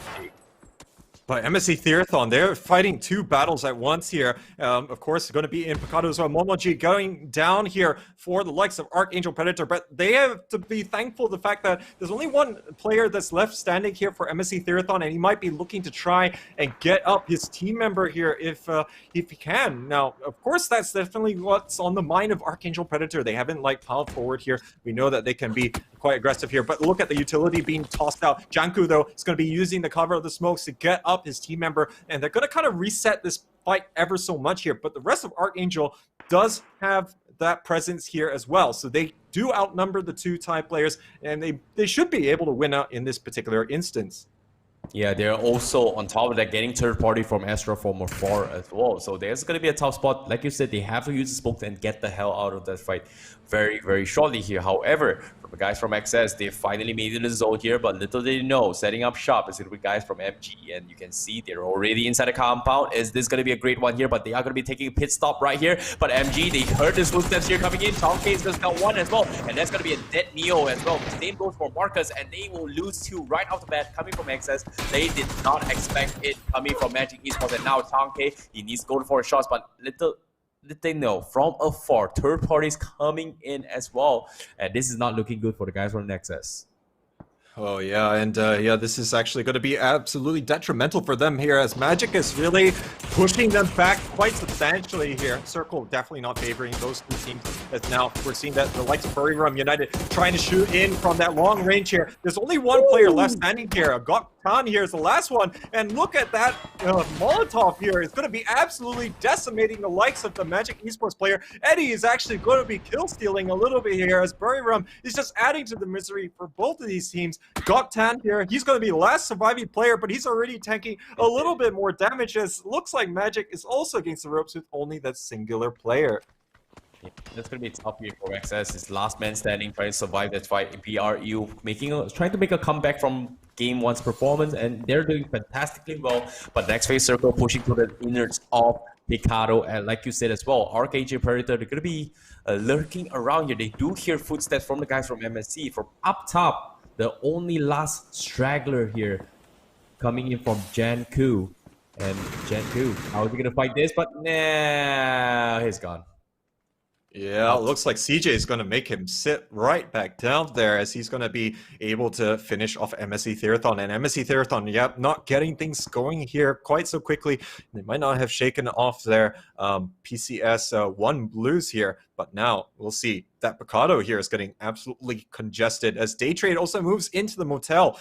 It could be a little bit difficult for the rest of the teams in the north to try and sustain should the circle start shifting further south, as Battle Arena Elites also might be able to get a little bit of positioning and fire on all these rotations if they do happen out here. But Kaiser Tuna, they were one of the top teams from the previous game. They're going to be moving in here relatively late and going to have to be playing on the periphery here on the southwestern side. I'm a little bit worried for the guys in Picado here, just because of how the vehicles are pretty much exposed towards the outskirts of Picado. So any teams coming in from the outskirts of Picado is going to have significant advantage in the sense where, hey, they will not have mobility if the circle actually pushes them out. However, they are going to be exposed to each other here. As you can see, Miramar United Esports, they do see rotations coming in. You can see MG making a run for it with the bike here. How far can he go? But Sylvie will get the knock on to Ivy here, but can they finish off the last guy here? And he's going to make a run for it. Okay, going to make a flash foot. Picado is running his way around. That's going to be mission impossible, but last man standing. But at the same time, he finally reaches his pit stop as he takes a dip in towards the gas station, and he's gonna lurk around being the last man standing coming from Magic Esports. Well, that was quite the performance coming out from the sole player there, but he's going to be able to get through there. Goktan, after getting engaged there in that long, protracted battle, he's still going to be all the way there on that northern side. I'm not sure how he's going to be able to get in. Buriram United, after claiming some of the points there just from shooting at such long ranges, they're going to actually be moving in a little bit on the late side, but now they caught the attention of the two remaining Cerberus esports players who have to be a little bit careful that they don't really give away their position so much here, as Battle Arena Elite is going to be well aware of the position, and should the circle shift in a very unfavorable way, that could be a little bit dangerous for their match 2 lifespan. Yep, based on the predictions as well, for these guys saw on the left side of the prediction score, those are going to be the stats for you guys where teams are expecting to win the entire tournament as well. It's going to be none other than Fury, just because, like I said as well, on statistics, they were the veterans coming to this tournament from Pcs2, taking 4th place, being one of the highest ranking team out of all the players who's made it to PCS so far. And PCS2, like you said as well, without the champion on board, this is going to be a tough one for them. They're going to be having the best position to actually take this, but at the same time, right now, we do see engagements coming in after engagements here. Buriram, they've been very feisty this game. Yeah, I think now having all 4 players left alive, don't forget Noradra died pretty early on in match number 1. They're feeling it a little bit more. Noradra definitely contributing with the kills. 2 out of the 4 so far for them. Cerberus, they are going to be a little bit of a spot here. But now looking at Division X Gaming, they're running into the compound here, trying to take it here for Fury Australia, but it's not looking too easy. Sorry, it's Day Trade actually. And now looks like Division X Gaming, they're against the ropes here. MBK, the last player left here, only 19 HP left on the board as Day Trade completely repelling the attack here. Division X is going to get absolutely wiped here, not even knocked down a single one of the Day Trade players. Well, there's a saying, right? Why people want to take compound, because it's the most secure spot, and that's exactly why, because you are going to be expecting third parties all the way through. It seemed good. They were going to take it down Day Trade. Guess what? A third party comes in, the whole team goes to now, I don't know where he's going to go because the plan did not work. But at the same time, Miramar Esports, they're going to get 1 kill here. They're going to try and get more, and they will secure a couple kill points. But Fury, right now, they're going to be third party from or they have the mountain terrain from the southeast corner as well. They are pretty spread out, but they do see a lot of members as well. And it's going to be an open season for them, and they will finish off the guys from KT. Oh yeah, and they're going to be able to finish off Seago as well. Cerberus going to bow out early yet again. Battle Arena Elite, though, they have to worry a little bit more. They got problems here, but now it looks like Day Trade, they're trying to fend off the likes of Archangel Predator. Killa is going to be down there by the tree. He's absolutely burning alive here. Flash is going to be able to barbecue him up there, and Archangel, again, not having a great start. Kaiser Tuna also going to be 6 feet under here, as Chimoy is going to be able to claim that one as from the future. Moving out from the casino as Picado is being absolutely treacherous there. Everyone forced out into the open. Yeah, this is what I'm talking about, right? If you do not have vehicles from Picado to exit this is going to be detrimental for all this team. However, the guys here are going to be engaging, and everyone in Picado is taking a huge beating from the zone as well. Day Trade Gaming is going to be gatekeeping from the motel. They are in the best prime spot to secure a lot of kills. They've got 6 kills so far, and this is looking pretty good for the guys from Day Trade Gaming. But the circle is going to force them out of Picado once again. But Star has already made 1 guy into the zone, but it's pretty much knocked out. But can they actually save him here? Because the only vehicle coming from them is pretty much secured by him, and they do not have anything else. However, the next fight here, BRU and DAE, the Fairhorn gets knocked out right off the bat. Molotov on spell, and what was that shot coming from BUE? They shut them down, quick scopes, and the rest of BAE, they're out. They're gonna be last man standing here, and having 1 man, can he clutch this here? Two in the last survivor here, he gets 1 knock. The Molly's coming in as well, and I've never seen Molotovs being used so detrimental in this game, and guess what? It's doing a lot of work here, Jay. Oh yeah, a lot of work. We've seen quite a lot of people here getting absolutely toasted here. Flood here is going to get finished off by Eddie as the last surviving member there from Battle Arena Elites, not able to come up with it. And yeah, just like that, quickly and with extreme precision there, the likes of Buriram United managed to take down the first 3 players there from Battle Arena Elites. They couldn't really do an awful lot. Now they've got a lot of space to work with there on that eastern side. Everyone else trying to jostle for position. Here, Fury Australia, they have a lot of room themselves on the southern side, and they're going to be moving up into the zone a little bit more. Now, they do have the likes of Victim Rise to their western side that they have to be a little bit careful of, but they got a lot of space to work with. Upstart going to go for the saves here, but the molly's coming from PG2. Are they going to get toasted? They're all out! They're all dead! Viper! The finally toss! Oh, what a play here from Daydream Gaming. They've got 11 kills on top of that, but that was a beautiful, beautiful, beautiful fire, man. Oh my goodness, here, Jay. Oh, Puchus. That guy absolutely coming out with the plays there. Next level stuff. 3 of them all going to expire just like that. And yeah, they're going to be pretty pleased with that as they're going to be looking to progress a little bit forward here in this game. But now we'll see how the rest of the teams are going to be faring as a Victim Rise here. Still going to be hanging out in the concrete building for now as they're trying to fend off a little bit more from the Fury Australia team.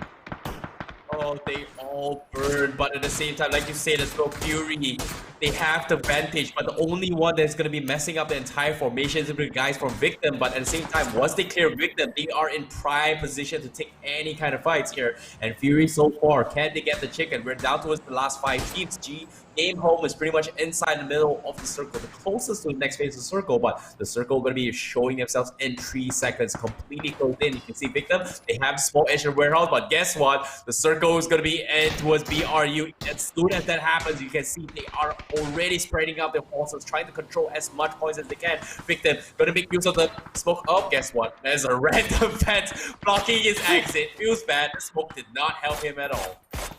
Oh, no, it didn't. And he immediately have to get off the bike there. He's going to have one chance to heal and get to safety. But look at that bike. It's already smoking here. I'm not sure that there's going to be a whole lot that he can do with that, but he has to try. Buriram United currently moving into the zone very quickly here. Now they're going to be looking to see, can they keep the likes of Fury Australia? And now it looks like Yikiko Mukau here is going to pop up over the top, takes down Eddie there, but he's going to get traded there by Connexi as he's looking to try and get the trade back here, but it looks like his team member is going to get finished off. But looks like Fury Australia, they're going to be under a little bit more pressure now. There's going to be still some pressure coming out from the Game Home players, but the likes of Victim Rise, they are focused on their own rotation here, and they just can't get it going here, and they're going to expire.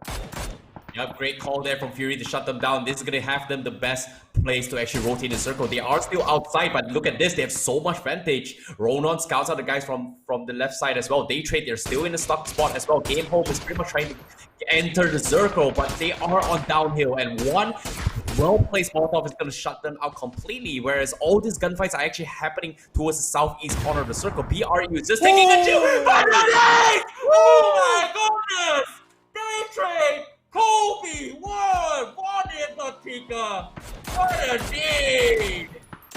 What a Kobe, man. That was an absolute stunner there from Venatica here. Day Trade is absolutely on fire, and they got plays like that in their arsenal. There's now going to be pressure coming out from Buriram United. They're looking to try and outdo their Thai counterparts here as we're down to our top 3 teams. Looks like Game Home is going to be finished off. Now, it's going to be this 3-way fight here between the 2 Thai teams and Fury Australia. Fury does have the vantage point here on the northern side, but yeah, they don't have a lot more than that to work with. Noraja already closing the distance here. Canaxi and the smokes here might not be enough here for Fury Australia if they don't play it that right.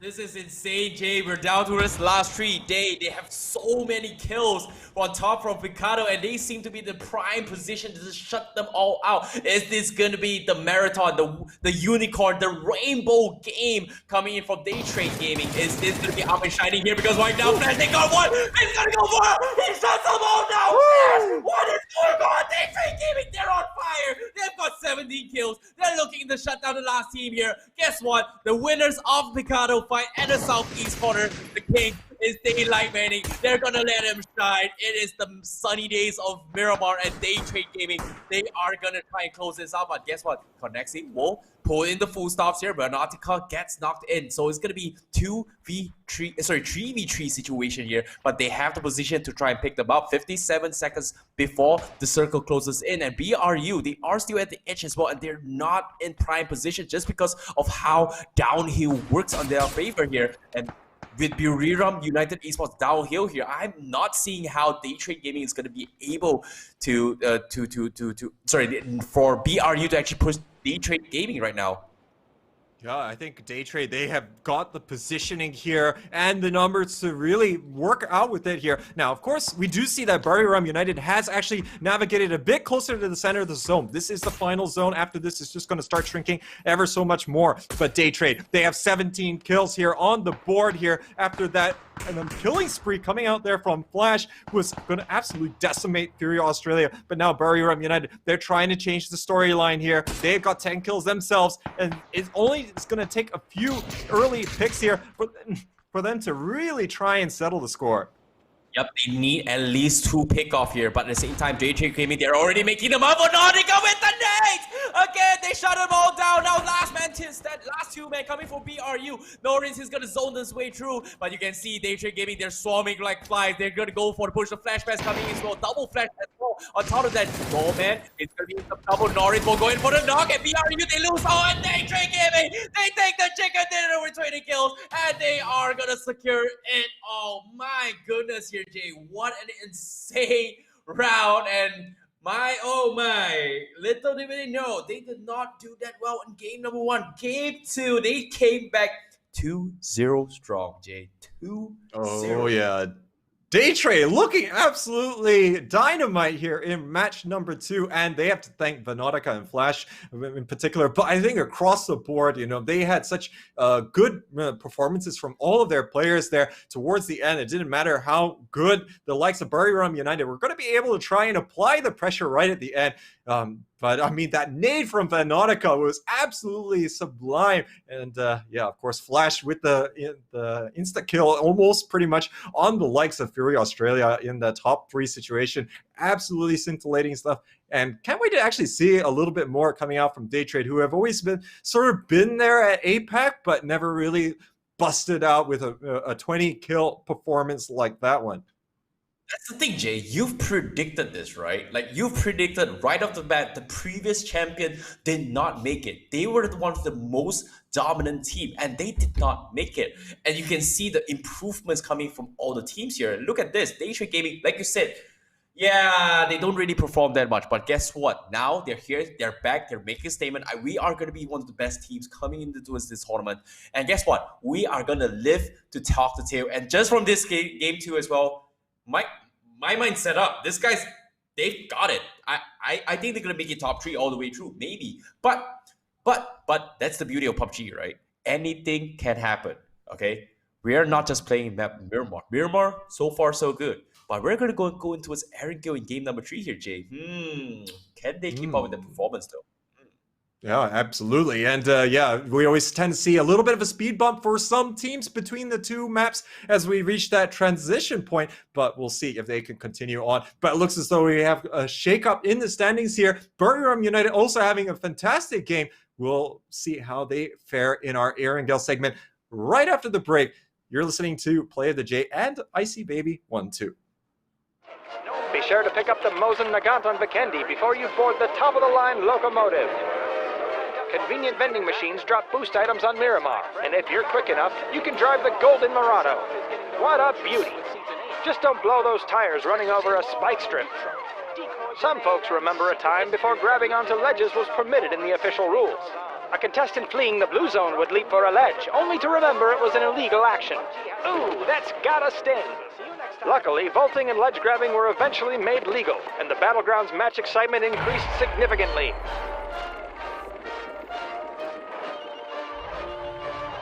Weapons especially have been upgraded time and time again to keep matches fresh and fun.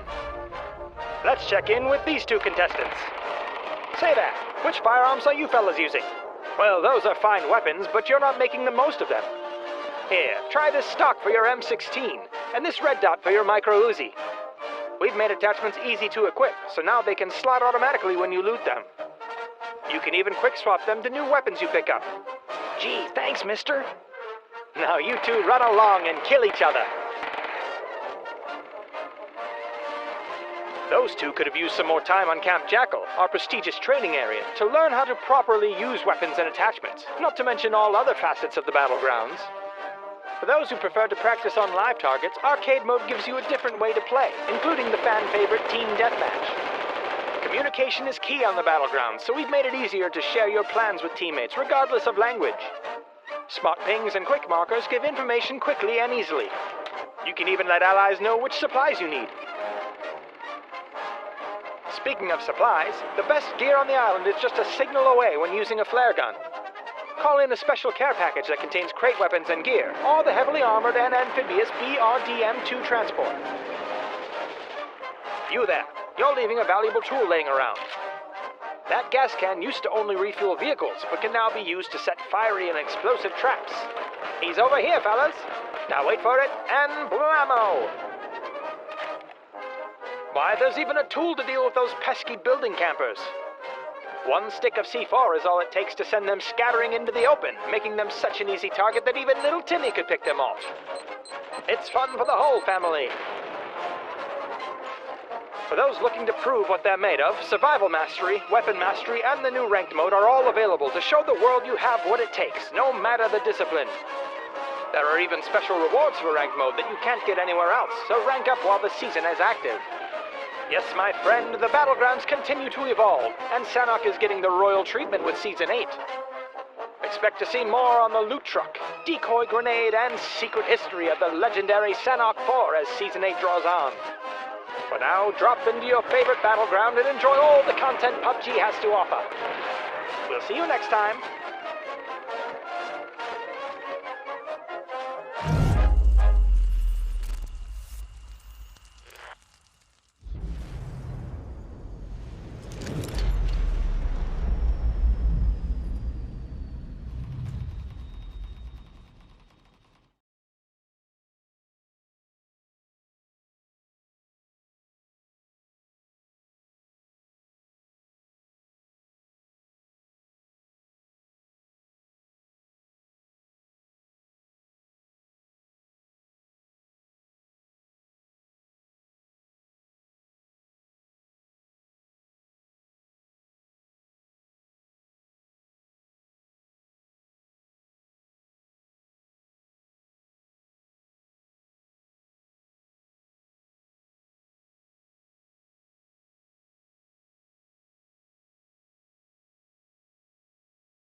Hello and welcome back, ladies and gentlemen, here to PCS2 Apac. I'm Play of the J. With me is Terrence Young, aka IC Baby 12, and we've had two scintillating games to get started for the PCS2, and I think we've had some real cracking plays coming out. Day Trade have been absolutely scintillating in match number 2, and they managed to get 20 kills to boot.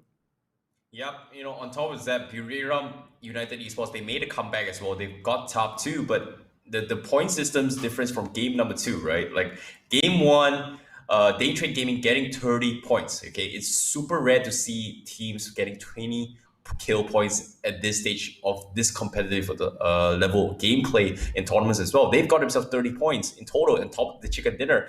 Whereas Buriram United Esports, they've got themselves 16 points. Yeah, on average map-wise, 16 points is pretty huge, but it felt significant to 30 points being secured by Day Trade Gaming. It feels like Day Trade Gaming, in one map, they've secured roughly around great placements and great kill points of 2 maps equivalent. And I'm loving to see. I want to see what's going to be up on game number 3. Are they going to fall off, or are they going to ride on that momentum they just had and just keep stomping their way through? But before we get a little bit more into the details here, shout out to our amazing sponsors here. Shout out to Predator, PUBG Corp, and none other than Geek Events for having us on board, and for you guys that enjoy the show as well. We're going to be seeing a little bit more action coming in. And will our Malaysian stars actually step up in towards the game number 3 here for Battle Arena Elites? So far, game number 1, game number 2. Game 1, Circle messed them up good. Game 2, a firestorm came in. Will they prevail on game number 3 here, Jay?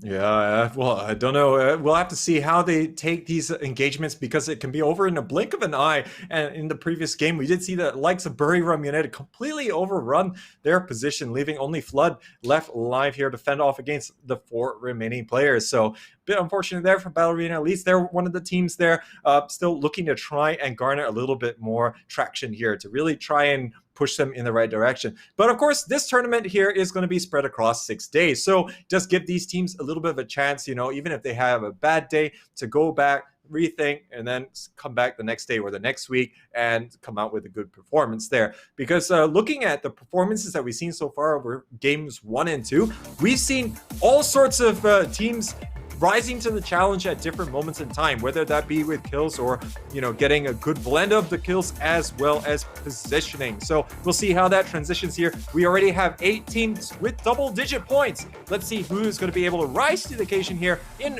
match number 3, where we're back on Erangel. Well, based on the flight path as of now, ladies and gentlemen, here we're starting off from Milltop Power, passing towards the river in between mainland and military island itself. We see teams making a dive and stretch towards the northern segment here. Fury is going to be taking military base for themselves. KT going to take Novo for themselves, whereas a lot of teams may tend to struggle if the circle will be heading towards the military island itself, just because of how all these drop slots are going to be heading to the northern section here. As of now, we do see BAE going to be dropping the outskirts of Built Out Town. Vehicles being secured for victim. They are going to bail on this here. Loki's going to try and get a couple of taps in, but unfortunately, it's not going to do a significant amount of damage here. And as you can see, the map itself, a lot of teams going to be trying to make a stretch towards the northern section here, but I'm a little bit curious here. Where will the circle be? Okay, eastern section, pretty okay for the teams up towards the the main island themselves here. Only unfavorable to the guys down towards the southwest corner, but Day Trade furthest from the circle. They are surrounded by so many teams here, Jay. I'm worried for them. Oh, yeah. Well, I don't think that they would actually look at it as them being surrounded. It's more like they got opportunities in every direction. So they'll be looking to continue to add to the kills total if they can. And Day Trade, they look absolutely up for it here. But now it looks like CJ is starting to strut his stuff in this one-on-one battle here. But he has to watch out. The Division X gaming player here does actually have a shotgun. So CJ has to be a little bit careful. Oh, the nade almost takes him out. He's got 1 HP. And CJ is going to be able to take him down. So it looks like Archangel getting on the board early at Sapau's expense here. And Archangel will be looking to start their Erangel campaign here with a little bit of spiciness. Yep, the campaign of being the best coming in from Philippines here. That's going to be the greatest start for them, but it looks like they might pop off as of now. But unfortunately, say it feels bad for that guy and the flight path as well. That's going to be detrimental, right? Like as soon as you see the flight path, not at least half the team is going to be looting really relatively late compared to the usual ones. Like Miramar, everyone is like, a couple of teams going to have full loots by 5-minute mark, but because of how far the flight path is, we're going to be expecting a lot of late rotations, except for teams who's already dropped directly into their bases here. In this case, teams like Fury is going to be A-okay. Military base fully looted here. Only thing they got to do is just rotate in safely and hope to pray that no one is gatekeeping them in this situation. Yeah, exactly. Kaiser Tuna also going to be in a similar boat. They are at Nova at the moment, and let's not forget the likes of X Stadium. They're going to be on either side of the bridge on the western side, so we'll see if that is going to be playing a factor here. But we can already see that Fury Australia starting to be in motion here, as they do want to try and secure a little bit, as of course this circle compared to, say, match number 2 is going to prompt teams maybe to try and secure some of those open spaces. But of course, like this is actually a bit similar in nature to what we did see in match number 1. It's just that Erangel doesn't have very pronounced rotation avenues as we do have on Miramar. I think we saw the coastal road being used very extensively in match number 1. You don't really have a lot of that here. You're going to have to try and run the gauntlet in certain places, but we could get very long rotations on that northern side just to try and circumvent a lot of these potential threats. Yep, at the same time, as of now, we do see teams already making their way into this first zone here. Cerberus Esports being one of the first teams to actually rotate in. We do hear gunshots towards the outskirts of Mansion, but fortunately for them, they did make a couple of reworks towards Mansion here, where there's a lot of cover through the forest on the outskirts of Mansion, as compared to before. It's pretty much open fields all the way towards the entire map, where a lot of teams will tentatively get picked off as they try to rotate past Mansion. But this is going to be a great path here for Cerberus Esports, as there's not going to be a lot of teams camping in the bushes, hiding in the trees, expecting any kind of enemy ambushes just because of how early in this stage of the game is. Yeah, and I think this is exactly what Cerberus actually needs. Let's not forget, in the previous game, they did lose 2 players relatively quickly early on. And Cerberus, they're kind of a feast or famine team, right? They need to have the kind of strength in numbers to really roll other squads as the game goes on, gather the momentum through the sheer number of kills. But so far, we haven't seen that side of Cerberus in PCS2. Hopefully, we see that. I mean, how we saw the likes of Day Trade, this is what we tend to see for the Cerberus. So a little bit of a role reversal when it comes to this. Yeah, we're talking about the guys from Vietnam, right? Like first game secured by, like we saw strong performance coming from the Vietnam region. We saw strong performance coming from X Stadium and also from Division X Gaming. They've got like every team from the Vietnam side did perform in game number 1. Game 2, we made a strong comeback coming from the Thailand teams here, Day Trade Gaming and also Buriram United Esports, who just made a strong gaming. And I think from the start of the cast, we've been also talking about, hey, is it going to be the Thailand meta? Is it going to be the Vietnam meta? And it seems to me it's in rotation now. Who knows? Maybe just on Caster's Curse prediction, it might be Vietnam back again in this particular round here. And speaking of which, guess what? Division X Gaming, Long K, gets a pick off onto XS. Oh yeah, and they're going to actually get that in Gatka of all places, and I think probably maybe a little bit of complacency in terms of the rotation here, because of course these fields are very open around Gatka, and you know, you're just kind of like prompting a little bit of misfortune to befall upon you. But for the most part here, Division X Gaming, they're going to trade tit for tat there. Let's not forget they did lose Sapao very early on at the hands of CJ. So I guess this is going to be a little bit more karma back in their favor. Yep, as of now, the scores are on the screen for you guys right now. Day Trade Gaming leading the charts with a huge amount with the chicken dinner and also high kill volumes. They are the leader, the raid leader, the boss as of now in terms of points here throughout 2 games. But there will be another code for you guys on the screens as well for those of you who want to redeem themselves a free nice code as of now. That's going to be code for you guys on the screen here. But at the same time, we have Simon Caldwell popping out on the bottom left of the screen, which is Yeah, so I think, guys, remember this code. You need to try and redeem it as soon as possible in the game itself to get some PCS2 loots here. But now we're seeing that Magic Esports is starting to crash into this compound. It's quite early on here that they're wanting to really come out with it. And Basil here, he's all upstairs trying to fend off against this push here. Not sure that it's going to be working out too well here for him. But Magic, they have managed to circumvent quite a bit of the peripheral defenses here. But now we're the rest of Cerberus, they're moving in. Zico already taking down Imuma, and now looks like they're going to start squeezing the pressure here. But they actually might get singled out here if they're not too careful. Oh, Basil with a huge run here takes down Sulabi as well. Cerberus Esports, they're still defending here with him all by himself on top. And you can see they've walked into a perfect trap here. Magic Esports, they're in some trouble. Cerberus Esports, can he go for the tap? Basil with a two-man clutch. Can he go for more? And everyone is going to be destroyed. And my, oh my, little did they know, Magic Esports, they thought they got Basil trapped up on top of the house. But guess what? They've rushed in, they walked into the trap. Everyone from side of Cerberus Esports was surrounding them. There was no way they're going to make it out alive. And guess what?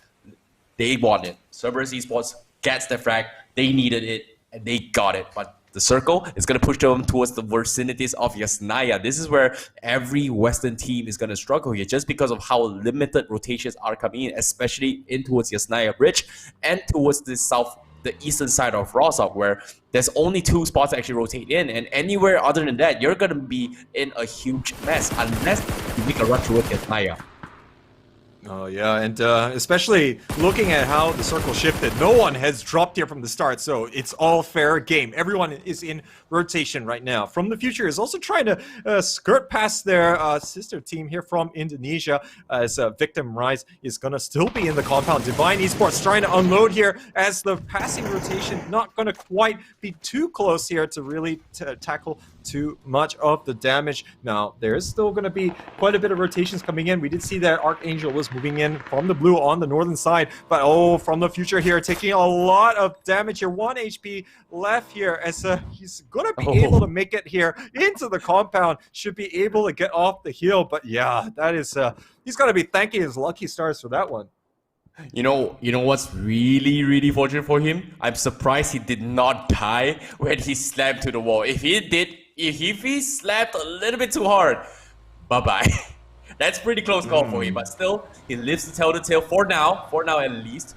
But there's still going to be 15 teams left in this game. And Fury, they've made it from the islands itself, and they are going to make a dash through it here. This is going to be towards the Milta town and then passing towards Medusa's intersection here. But Circle and Yasnaya, I'm worried for all these teams. Can they make it to a safely here? Because it's going to be open field towards the outskirts of Yasnaya if the Circle pushes out of Yasnaya, which so far, based on the Circle trend from Game 1 and Game 2, none of the Circles ended in town yet. So do they want to make a risk and go towards Yasnaya? Because why?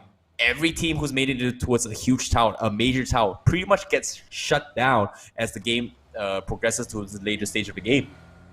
Yeah, you're quite right there, especially if it doesn't focus on the town itself. But it's such a difficult spot in those areas because, like Yasanaya, it's either you're in the heavy urban area or in the fields. But now look at Norandra unleashing here. Buriram United really trying to do a number here on your Kaiser Tuna. 2 of them go down straight away, and that's going to force the other 2 vehicles to go all the way around. Buriram United continuing where they left off here in match number 2. They're going to pick up another 2 quick kills there as they're going to be in the right place at the right time.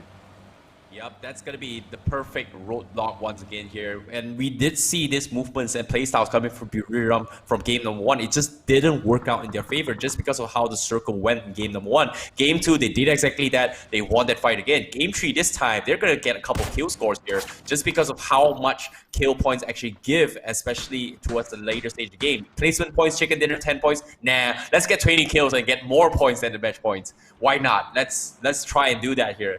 And it's been proven in theory, Day Trade Gaming has done that, but as of now, they're laying low for this particular game, and they're going to be setting up shop in the Harry Potter Tower, or in this case, Wizard Tower, in the middle of the Yasnaya open fields here, and it's one of the best spots to be in for sniping and taking out a significant amount of damage. But will the circle favor them? As of now, momentarily, it will.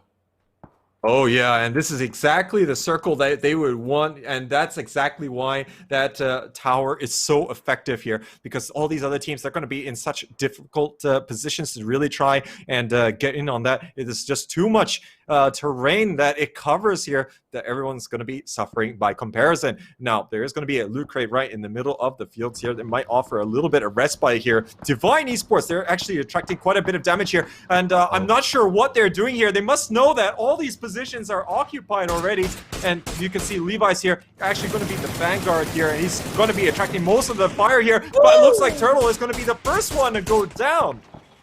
This is not looking to him. Almost the roadkill there. Victim is for little did they know. They went in for the roadkill, but guess what? Divine Esports, they crashed in. They got 2 knocks, but unfortunately the car was rolling down. T-Boy will get a couple knocks in, and he's looking his way through. Can he go in for the gun? He's reloading. Can he go for the shot? He's flying prone down, but no! He swapped his gun with the AKD. Yan will get the knock in, and he will cut it for the team. And Victim Esports will go down for the count. What a prone there. What a drop shot coming from D Yan. And the D's coming from I'm sorry, but yeah, it looks like he was going to be at the mercy there. Dion, this last surviving member. Yeah. Oh no, not going to be able to get away from that one.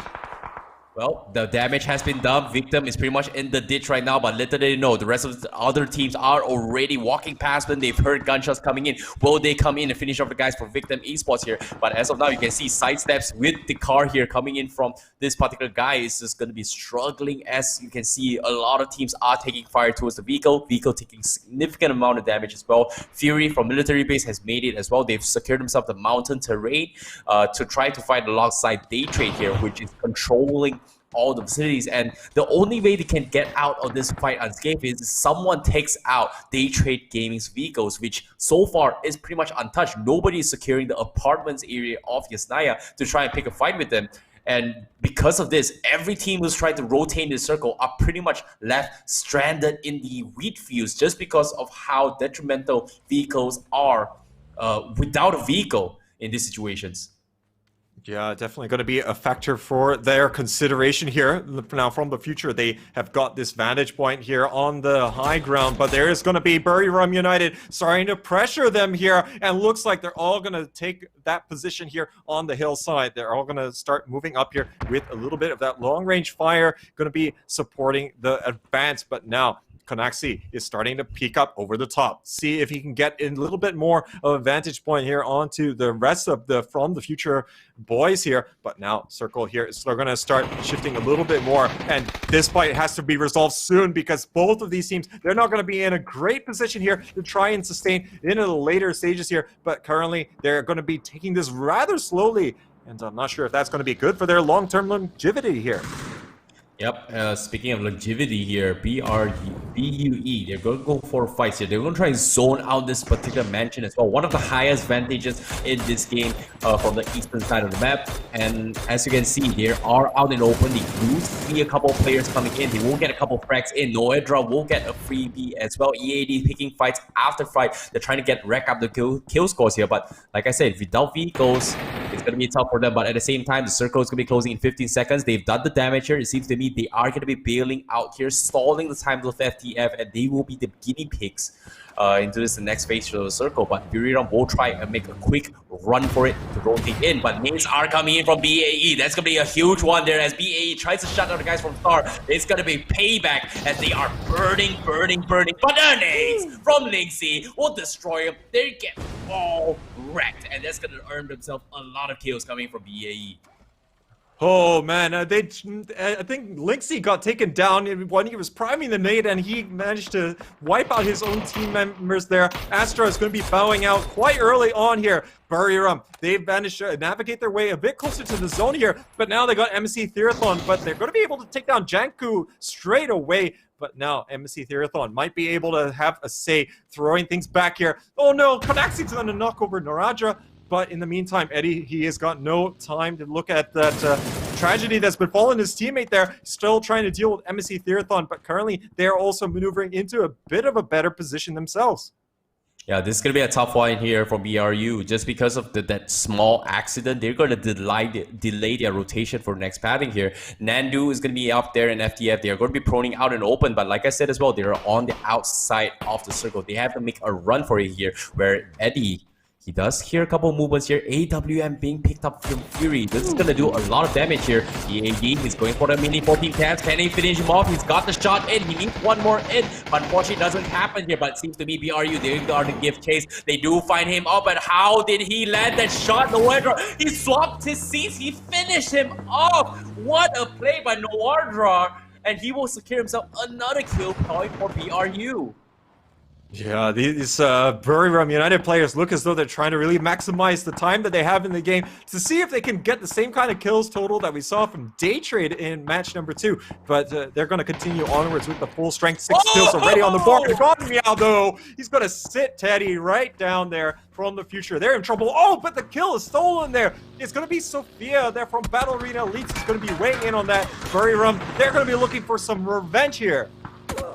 BAE did not do well in the first 2 games, but this game, they look strong. They've got a lot of kills, and Nando from FTF, last man standing, they need a random shot, but little do they know, in front of him is going to be a lot of people, but it's going to be game home from Sylvie that finishes him off. BAE, they're still gatekeeping the guys from Buriram, but at the same time, the circle is going to be fully closing in 5 seconds. But who's he going to be favored here? Daytrade has been hugging the Harry Potter Tower for quite some time. And where is he going to go? Is it going to be the outside side? Nope. It's going to help BAE a little bit more. And guess what? BAE is in prime position to actually contest this next spot on Mountain Terrain. But the only 2 teams he's got to worry about right now is Game Home and also BRU. But those 2 teams, they're the only 2 teams that can actually mess up BAE, and it seems to me they are looking to go for the kill points right now. But on the screen on your left right now, for those of you watching, Daytrade, they're not moving from the Harry Potter at all, and they found a couple of nice spots to actually hide their vehicles here, so they can exit it as soon as the circle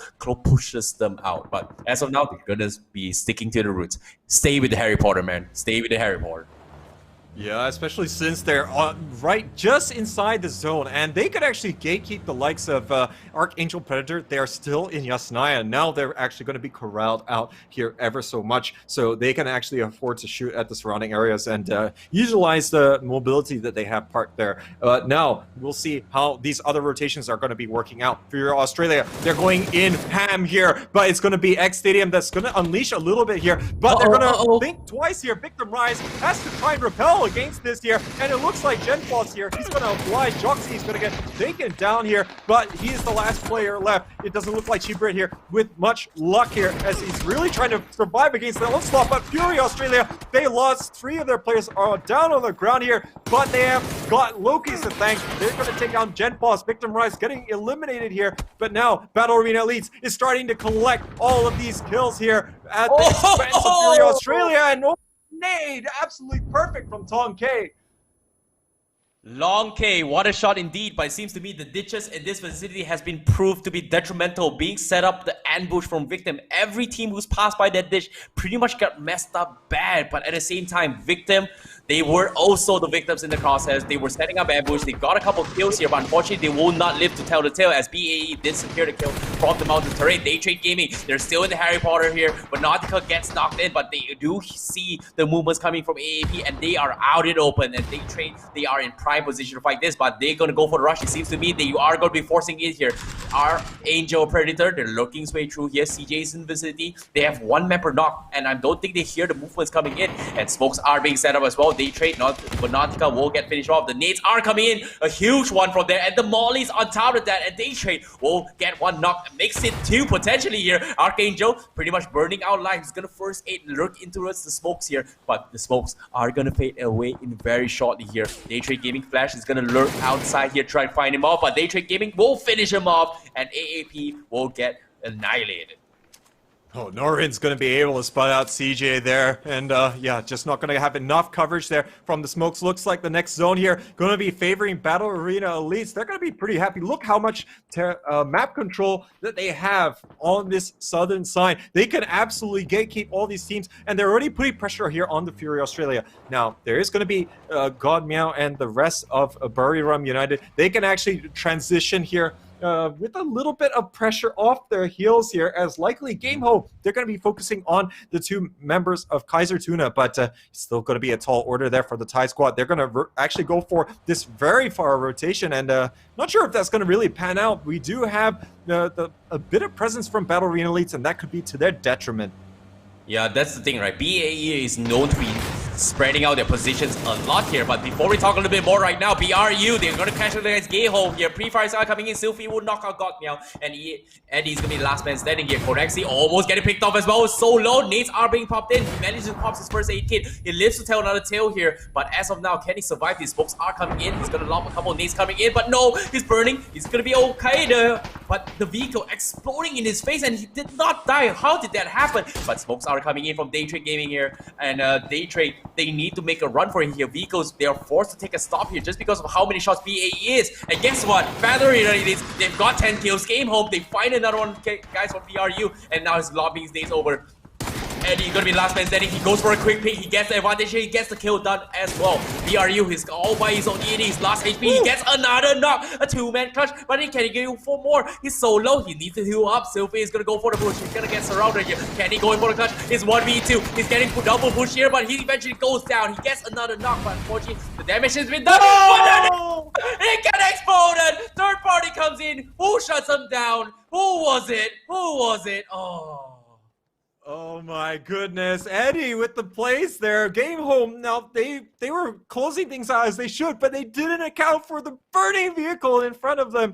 And they're going to be expiring from this one here. What a play there right at the end. And now we're not going to see Buriram United or Game Home sustain any longer in match number 3. And this could be exactly what Daytrade needs here. They're probably watching from the side here. And yeah, they're going to be eating their popcorn with a big smile on their faces. They're moving further in here. Battle Arena Elite's going to finish off Long K. They're having a great match number 3 as the Malaysian team is looking to continue to exact more pressure on the surrounding areas. Not a lot of pressure coming out from the likes of Fury or MSC Theathon. They got only a few members left here. Yep. And now it looks like Daytrade eating that pressure as well. Exactly. You know, Jay, this is what I'm talking about, right? This is their famous strategy for BAE. As soon as they know they have map control, they are going to spread out. And guess what? Ever since they took control of the southern mountains, they have been wreaking havoc. Guess what? 12 kills from the side of BAE, and they're looking for more. They're power hungry. Loki's will finish mob. They control every southern section, and because of BAE and also Daytrade controlling from night, every team inside the green field is struggling. But on top of that, right now, the prime position for this spot is still BAE, but Fury, they are going to be the deadly poison towards BAE. If they find a lucky kill from this ditch, they are going to weaken the strengths of BAE as of now. And despite controlling the mountains here, can they look for a couple easy freebies here? But seems to me the circle is going to force them to regroup, and seems to me they are going to be making the decision to regroup and fight another fight here. But they are in prime position. They've got 4 members. Daytrade's got 1, Fury's got 2, MSC's got 1, and BAE is looking prime to actually take the chicken dinner here in the map of Erangel, Jay.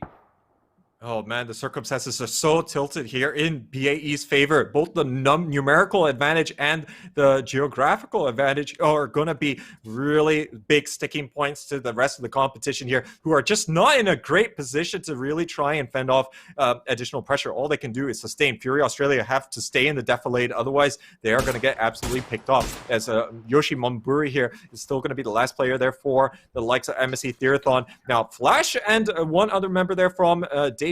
No, sorry, actually, it's just Flash who's left alive. Still going to sustain, but now this is where the likes of Battle Arena Elites have to be careful. Sophia going out in the open might be spotting out Yoshi Minburi if he's not too careful, but he's going to be able to get the reaction shot. His barrel is better, and now he's got 14 kills together with the rest of Battle Arena Elites, and there's only 3 other players that the Malaysian squad has to wipe out. Dude, this is so ballsy and confident of them here. They're just spreading out. They just want to destroy everyone. They're going to try and win out all their 1v1s here. They've got 14 kills. They're looking to finish up the rest of the players here. Now, Flash is going to be looking in the shadows here. Do we see him? He sees the pixel. He gets another one. Sophia, my man. This is destroying everyone. Now we're the last final 2 here. Fury in the ditch. They are going to be the poison, but guess what? The poison took too long, and they are going to get swarmed from multiple angles here. 2 from the left, 2 from the right. Fury in the ditch here, pretty much exposed. Sophia is already up for marks here. He's setting up slowly, checking pixel by pixel. Where are they? Smokes are being tossed in, and they know where they are. BAE, Loki's in the vicinity. Sophia, can he win this shot? He's Jiggle peeking his way through, but he's forced to back out, but he will get knocked. So there's going to be a big one here from Juxi, but from behind, Loki is going for the tap as well. And they are going to try and take this chicken dinner here. Fury, they're still 2-man weak, but they're going to heal up. But as of now, they're going to be taking precautions here to pick him up. Joxy, what is it going to do? He's jiggle picking his way through. They know they're surrounded from multiple angles. Neferhor is going to pick Sophia up as of now. Oh, quite a bit of damage here done to Joxy here, as now it's going to be 4 players standing here, but now looks like Ronan here is going to get taken down by Neferhor. It is a 4-on-1 battle. They're all approaching, and Neferhor will be able to seal it. 17 kills there from Battle Arena Elites. The Malaysian team, they return back to the regional stage here, and in their return on day number 1, they already bagged their first chicken dinner. That's the thing about BAE, right? They as soon as they know they have great geographical location, they will immediately spread out. And you saw in like the 5th circle or the 4th circle, they spread out. It's the most riskiest play. But if you have the mountain terrain, you can abuse it so bad. And they were just taking fights from the guys from the northern section, the guys from the western section, the guys from the eastern section, and every random shots came in, they were just destroying people. Even in that fight in the small ditch where Fury was, there were at least 3 to 4 teams who went past that. Victim fell to BAE. Everyone just got third parties way through, and they were in prime position to destroy everyone, and they did exactly that. Beautiful stuff coming from BAE, and I'm looking forward to see if they can keep it up in game number 4, because they fell short in the first 2 maps. If they want to keep up in terms of points in game 4, they need another strong performance in this game. Yeah, but that was a great team effort all around. And yeah, especially Sophia looks so confident there, aka Alex Tan. You know, I mean, he really just wandered by himself. This is the kind of stuff that we saw coming out from him during the Singapore and Malaysia series, which was the qualification that the Malaysian team did manage to overcome here. And yeah, the player there, it was absolutely confident with his ability, and he was rolling up the flank by himself, finish off MSC Theathon and Day Trade, as does look like Battle Arena Elites really looking to turn up the pressure here and on their return to the APAC stage. You know, interesting fact about Alex Tan, right, from Sophia, is that his family is born of esports players, literally born of esports players. Both his brothers are professional players from multiple games as well. And him on this stage, this is going to just make them like, I don't know, like, can we call them the esports family? Because all 3 of them are professional players making it out, and they're dishing out in this game. And to see Sophia performing in this game, I did not expect it, but guess what? He popped off in this game. But in PUBG, anything can happen. Unknown can happen. Even the underdogs can perform. But as of now, can they maintain the consistency that they've been looking for, considering how much they've struggled from game 1 and game 2? Yeah, we'll see how things are going to be continuing on in this tournament, as of course, Malaysian team featuring the only Malaysian player to actually feature at the PUBG Global Championship last year, as definitely stamping his mark here. So with that, ladies and gentlemen, we have got one more round of Erangel left to play. So we'll be taking a short break, and after that, we'll be bringing to you all that remaining action here as we look to close things out here for day number 1.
哇！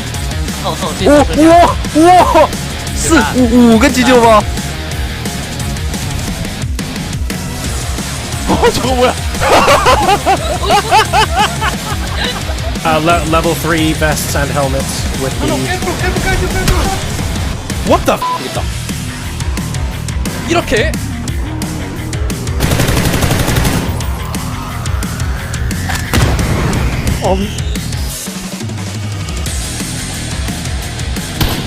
아치! 좀 많은 데서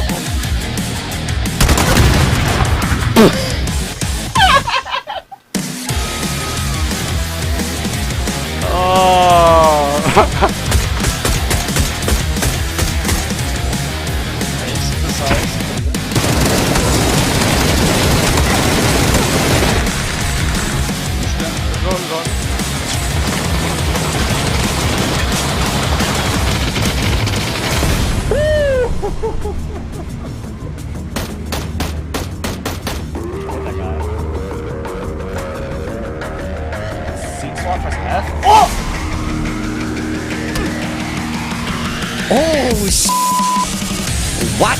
Duncan's M4?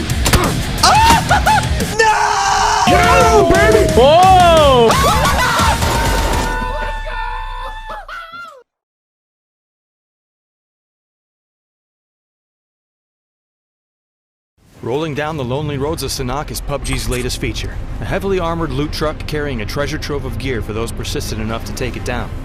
But where can you find these trucks? What loot do they offer? And how do you stop them?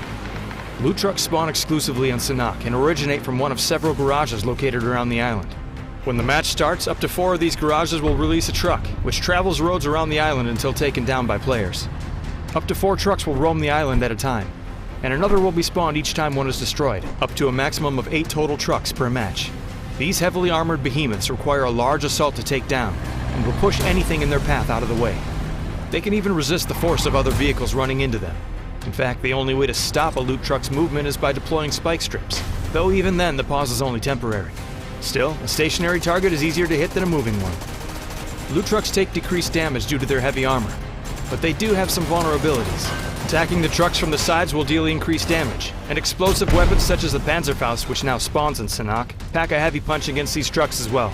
As the trucks take damage, they'll drop containers of loot, and give even more once destroyed completely. This loot can contain level 3 gear, and weapons already kitted out with attachments. There are even 4 specially skinned weapons from a historic moment in Sanhok's past. One quick note, loot truck explosions are no minor thing, so make sure you give them some room when they finally go boom. Every shot fired is a signal to enemy teams, so you'll need tactics, persistence, and speed to take them down and safely loot their treasures. These trucks often travel through the reworked towns of the island, so start here if you want a little more cover while you take them down. Loot trucks are spawning now on Sanhok, so grab your team, some explosives, and a lot of ammo, and drop in today.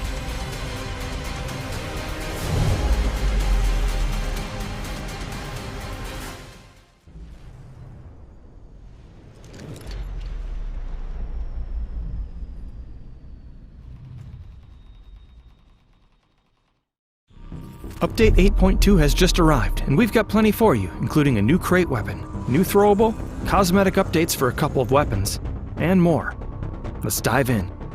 First up, there's a new machine gun in town, spawning exclusively in care packages. The MG3 is a 75-round LMG that uses 7.62 ammunition, and can be set to fire at 2 different speeds. Take down your enemies with a bit more control at 660 RPM, or show them the true meaning of bullet hell by switching to the weapon's 990 RPM setting. In addition, every 5th round and the last 10 rounds of your magazine will be tracer shots, giving you a bit more visual information on where your shots are headed. The MG3... And welcome back to the PUBG Continental Series Season 2, brought to you and sponsored by Predator, PUBG Corp, and none other than Geek Events. My name is ICBaby12. Join with me is going to be Play of the J, and we are going to be your commentators for today. And for today, we have seen some exciting matches throughout the entire day as well. Game number 1 being secured by Division X Gaming, and game number 2, Chicken Dinner, secured by Day Trade Gaming with high kill volumes of 20 kills. And game number 3, we had Battle Arena Elites taking the chicken dinner, and 17 kills in total. So they're going to be making a comeback as of now. And game number 4, how are we going to play this? Because can some of these teams get a 2 chicken dinner, or will BAE get a back-to-back chicken dinner as of now? Because on the map of Miramar, we have 1 team from Thailand, 1 team from Vietnam. Now, Erangel, we have 1 team from Malaysia. And it seems to me, based on the trend, it seems like every region is going to get a chicken dinner for today. Maybe. But in this last particular game, who do you think is going to be the one that takes it here, Jay? Oh, it's going to be difficult to call on that one, Terrence, as obviously, we've had those 3 different winners, and that tends to suggest, that we have quite a stacked competition here, and anyone can turn up. And just to put in perspective, ladies and gentlemen, there's only 1 point that separates the second all the way up to the 5th position teams, 29 to 28 points, so everyone is really vying for the top spots. So currently, Day Trade is still holding on with the 42 points. Later, after the 4th game, we'll be able to show the full standings, but just to articulate some of the points so far. But yeah, I think looking at the rest of the competition, we have seen some good performances come out from them, and not counted in that top 5 is going to be teams like X Stadium, which we saw them frag out in game number 1, and just game number 2 and 3 didn't quite click there. So I don't know. I'm just really excited to see how who's going to really rise to the top here when the competition levels are just so high, and there's so many teams that are really turning up. These other traditional teams like Cerberus, they just have no space to grow and influence the game themselves. Yeah, Cerberus Esports, they've been one of the best teams coming from the Vietnam qualifiers, right? Like, it seems to me, based on your call as well, Cerberus Esports, they may be one of the best coming from Vietnam. They've got first place consistently. They're the best team in Vietnam. But every time it comes to APAC, they tend to not pop off. And it seems to me today's game, they are also struggling again. And I'm actually worried for them because their counterparts, XS, did pretty okay in game number 1. Same goes with Division X Gaming, which is they were on 4th place and 2nd place, I believe, coming from Division X Gaming and also X Stadium. And it's just weird to see that the best team is not popping off, and it's just really surprising for me. Like BAE, yeah, in my mind, if you give them the advantage of geographical locations, they were just gonna pop up, and we saw it in game number 3.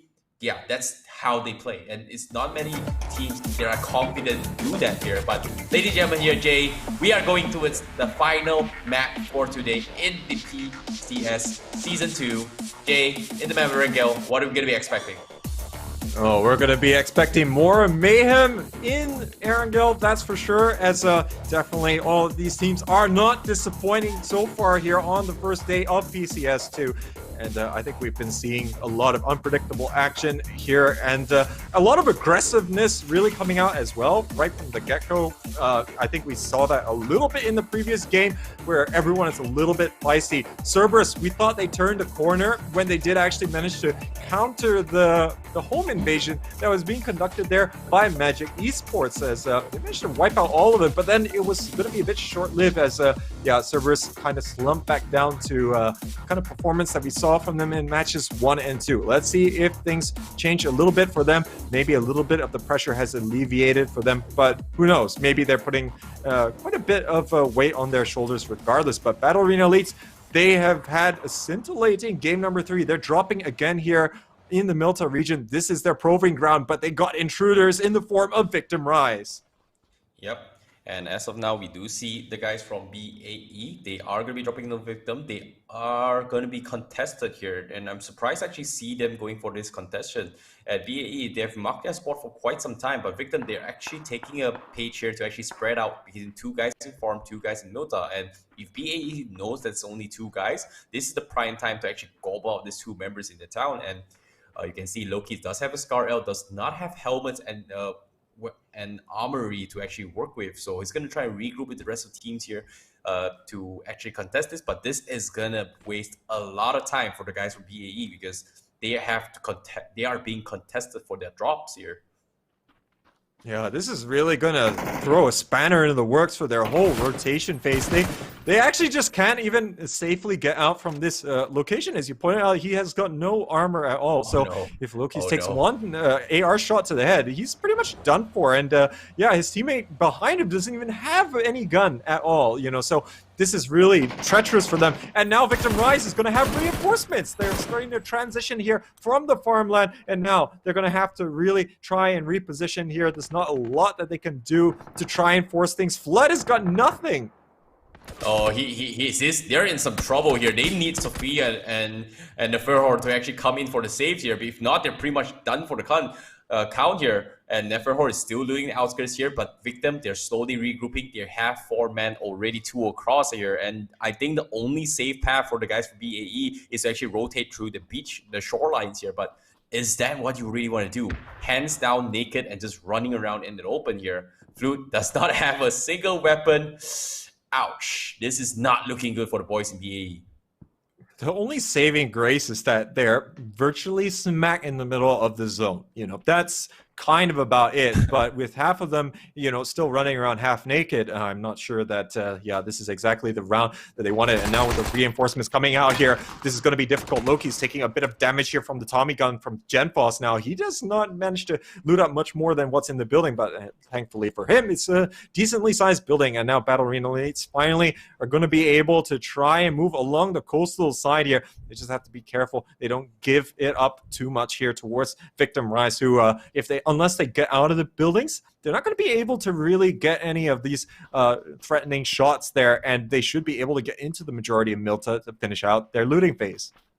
Yeah, this is a good call here coming from BAE, as I called it as well. They making a run for the shoreline is going to be the safest place, but Loki's got a little bit of greedy here and desperate to actually make it run towards the shoreline rather early, and he will get picked off. Sophia was in there to actually provide the cover. He's going to be A-okay for now, but Victim, do they want to contest this? But it seems to me they will. Genforce doesn't have ammo to begin with. He's going to reload a little bit more, but guess what? Third party coming in, Neferhor from afar providing the assist, but he's got a 4x code SKS. That's going to do significant damage here. And Victim, they have to be extremely careful. It's all up in Neferhor to make the plays, and a random stray shot coming in from Victim, and they are getting third party as well from afar. This is not looking too good for both these teams here, and they have to make a run for it. And BAE, they're pretty underlooted right now, especially out on Loki's and also Fleur here, I believe. Yeah. So this is gonna, again, like we were talking about earlier on, the rotation that they would have ideally liked to have done is gone completely out the window. They need to make sure that they can still get whatever gear that they need. Otherwise, there's no point if they make a very quick rotation. But now Genfos here trying to see, can he strut his stuff up a little bit closer? Now he's gonna still be not too far away, but far enough that he's not gonna be at risk of getting completely pounced upon by the likes of Battle Arena Elites, who are going to still continue to loot up as fast as they can. Genfos gets picked off by Loki's. And by the way, ladies and gentlemen, code on your screen right now is for you to redeem the Pcs2 skins in-game. Only can be used one time, so make sure you enter it ASAP right now in-game to redeem this code for some pretty dope-looking skins. And as of now, you can see they are going to be struggling once again, but as you can see, Victim, they've got a little bit of karma payback as of now, but BAE, they finally regrouped and they've secured the main town loots for themselves. They're going to buy a little bit of time here from Sophia for Flute and Loki's to loot a little bit more up here, and I think they want to contest the 3 guys here. However, the rest of the teams here, Fury is going to be exiting the military island from the western shore as of now.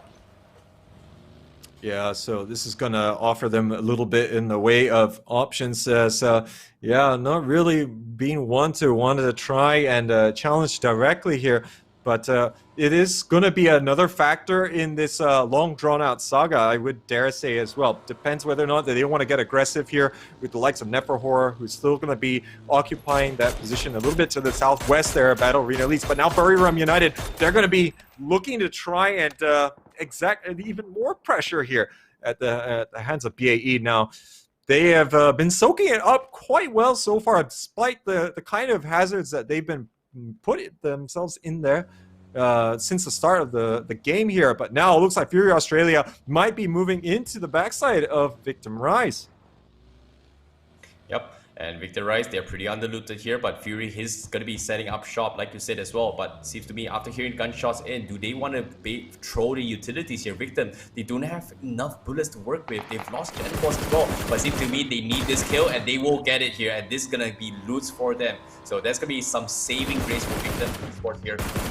Doesn't really have enough loot here. Caramels with the sprays coming in, but unfortunately can't find a second one. But one man's loot is another man's treasure. And guess what? That's going to be something that's going to be helping them. BAE going to be taking turns to take the fight to his Fury as well. But up top north as well, we have the guys in blue going to be third-partying this fight. And this is not looking great in Middletown Town. 7 minutes in the game here, BAE and also Victim are pretty much stuck in town with not much utilities and vehicles to work with, and this is not looking too good for the champions here from the previous round.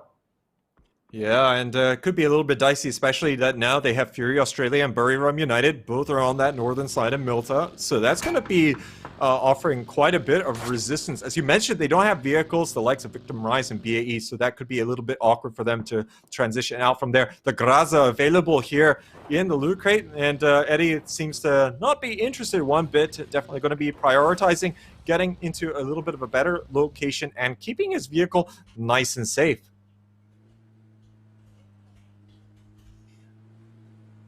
But we'll see that day trade here is going to continue onwards from their long rotation, as they were going to be on that western side here around the Gatka point of view. But MSC Theathon, they're also going to be in the same area, but apparently they're just going to be waving on by past each other. As yeah, really have got better things to be doing in the early stages of this game, and going to be transitioning just here in the nick of time. Should allow them to try and make some moves here for phase number 2, should it reveal itself in the next few moments. Yep, the circle is going to be pushing towards the outskirts of the farm here. It seems to me they are going to be playing towards the outer compounds here, where we do see a couple camps, highly looted camps into the middle section here, where there's going to be an antenna tower and also a couple of high vantages buildings to work with. But seeing how the game is going as of now, I feel like it's really tough to call out, because this entire terrain of circles here is full of trees and also rocky ditches to work with. So a lot of people is going to have easy times rotating the circle, and this is going to transcend to a huge amount of third parties coming in from a lot of these teams. But as of now, Eddie, he's going to try and third party again here. They have been here stalking the guys in BAE and Victim for quite some time. And it seems to me, Buriram, they want their revenge here. It seems like from the last game, they did not close out the chicken dinner. They want their revenge and try and take a fight against BAE. Oh yeah, I'm pretty sure they would relish the opportunity. And looks like in the end, we're going to see Eddie pick up the Graza and the nice sweet level 3 gear, so that is going to be doing him a beltload of good. But yes, try and rotate a little bit faster here. It's going to be all the way on that northern side. Now it does look like farm here going to be occupied by Fury Australia, managing to transition out of that compound on the northern side of Milta. Divine, they'll be looking to have a little bit of a better showing here, as really after the first game where they did manage to get that 4th placing, they've had a 15th place exit, they've had a 16th place exit as well in game number 2. So it's been going kind of horribly wrong, and Divine, they haven't managed to get a lot going here in 2020 as compared to their success in 2019. So they're going to have to change gears ever so much. Yep. And seeing how the rotations are coming in, you can see from the future, they've struggled a little bit in the past 3 games. This might be the saving grace here. You can see Teddy lining up the shot. Does he take the risk? He finally gets the shot in. He gets 1 tag, 2 tag in. He drops in low, and he's on kill zone right now. Can he finish him off? Teddy, does he want to go for the push? He popped the smoke. Can he go for it? And yes, he will get the knock. And it's going to be Zoid down, the MVP coming from Star. And they are going to lose members left, right, front, and center potentially here from the future. Seems to me they are going to try and commit in this fight. It seems to me a lot of damage are being dished this way here. This SLR doing significant amount of damages, and the UAZ is going to take a lot of work. But it seems to me Ezra, they want to go in for the save. Nades are being lobbed in as well. Teddy, is gonna try and finish them off. A lot of nades coming in, but can it stretch their way in here? Astra seems to me they are stuck in a huge commitment, but however, off the kill feed, BAE versus Victim, they are gonna go for the fight here. And Star, they're down to the last HP. So many nades coming in, and he's down to the last tick. Can they finish him off? And they want to go for the shot, but little they know the third party comes in. DXG is in the vicinity, and it seems to me Nikos will also eventually fall in the hands of From the Future. Oh, Astra is getting absolutely sandwiched here from all sides, and they're taking a lot of losses here, but looks like we're going to have Kaiser Tuna getting in on the action here. Musate here is going to be able to actually steal the kill there, and now things are getting a little bit more desperate here for the Oceania team, as really, even though they did manage to call some reinforcements, it was going to be quite a bit of pressure there from the Indonesian squad, as now things are going to be condensing ever so much more, and this is still going to be a little bit of a dicey situation. They're going to be on the periphery on that northern side, and they have got some distance and a lot of treachery to go through in the form of Magic Esports.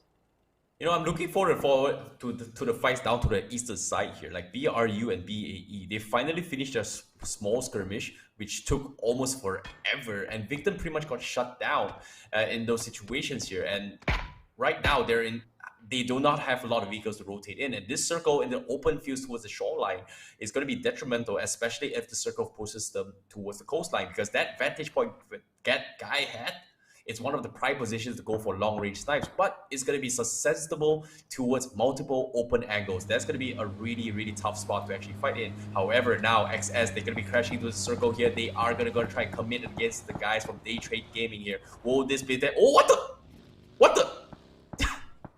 The Marcus! Oh no! Oh no! Oh no! You hate to see it, and know what unfortunate matters have befallen the player there, but now it looks like he's going to be in a lot of trouble, and this is why you make sure that you have a driver's license before you enter a major regional tournament, as yeah, now it's going to be really difficult here for the rest of X Stadium to recover their fallen comrade. And now Archangel is going to be using whatever speed that they have and they can muster here to try and get deep inside the zone. Oh, that's a feels bad moment, but fortunately for them, they will manage to pick him up. So that's going to be a saving grace for now. So at least it's going to be some time. However, now Cerberus Esports, they are going to be popping off a little bit here. Shots are being shot here from the side of Basil. They've got a couple of strong hits in, but unfortunately will not secure any sort of kills yet here. However, KT, they will set up a couple of roadblocks down to the top. And did he just run over his teammate? Oh my god. Oh my god. He ran over his teammate. Oh no, wait. He ran over FTF. My bad. KT will pick him up his friends. Okay, he's gonna be fine. But at the same time, they are stuck in a small ditch. They're gonna be camping in towards the outskirts of Medusa's intersection here, and they are in prime position to roadblock and stop any kind of rotations. However, they are exposed to a couple of angles far back, but fortunately for them, the circle is favoring them in that sense.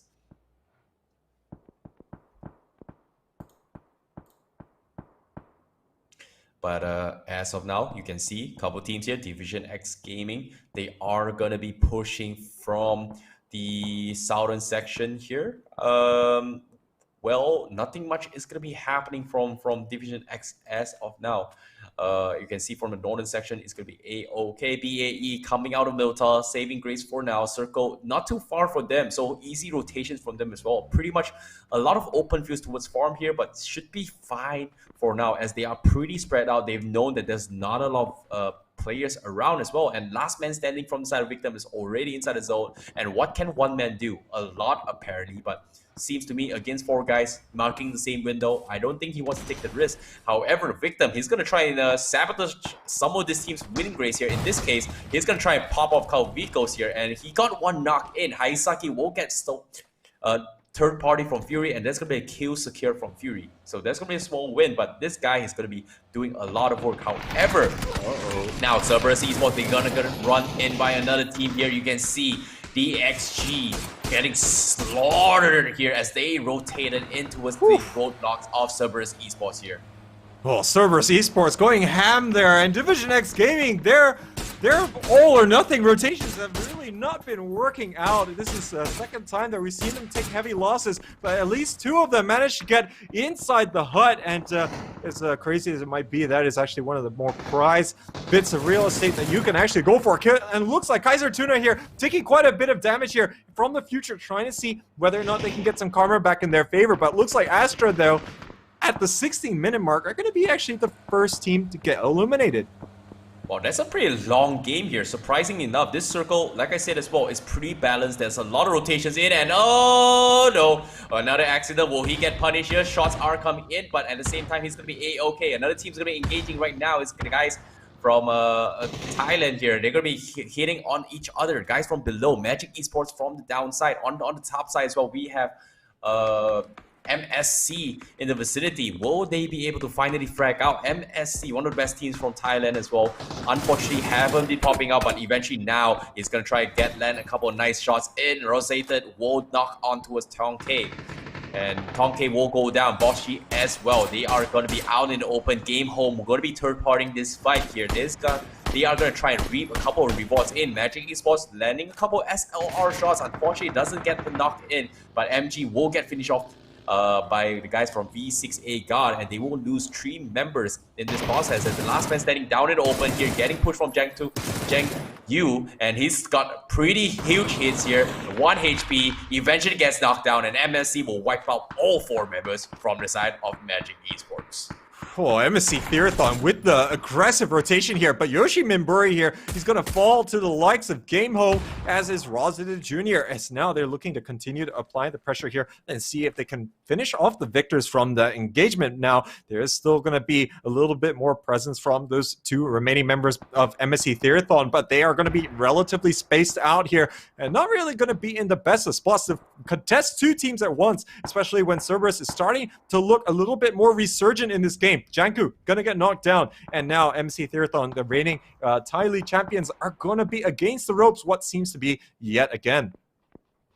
Yep, BAE with the Mini 14 here. They finally made it out, but they're on the south side. Like I said, no vehicles whatsoever here. It's going to be a marathon for all of them. And like I said, this circle, there's a lot of cover to work with here. But if they push to the eastern side, yeah, that's going to be open fields. Not looking good for BAE, as they have just made their way from Nilta Town, and it's going to be open fields all the way through, and they have to make a decision right now. How do they get into the zone? Do they fight this, or do they back the heck out? But it seems to me they're calling in the cavalry, and they will back out of this fight. There's just too many people from the left side of this circle, and they are going to try and bail and slowly crawl their way into the circle without any vehicles. However, on the southeast corner, Day Trade Gaming, seems to me they are looking to pop off in this game again here, and seems to me they are the top leaderboard right now of the pack with 43 points as of now out of 3 games, and they're looking to get for more kills here. Game Home,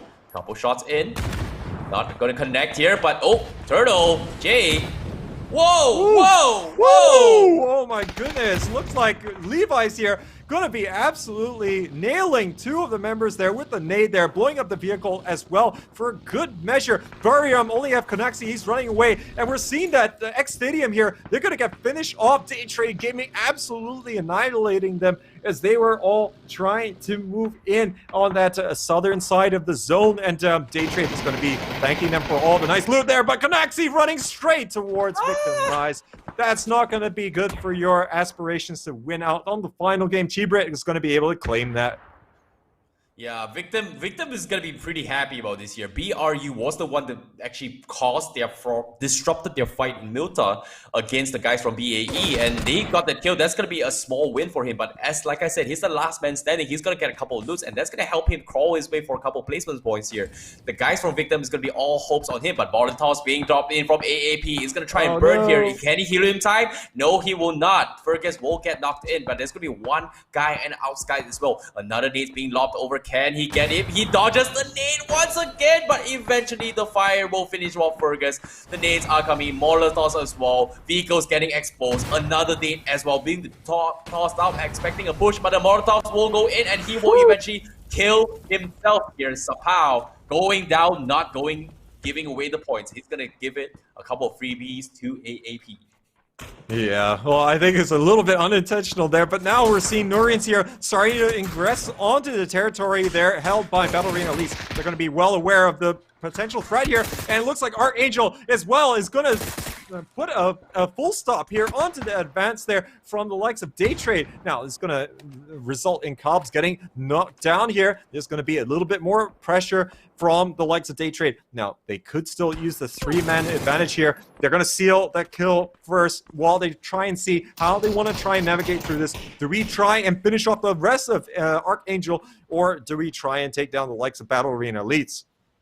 Yep, Fury is in prime position in this next phase of the circle here.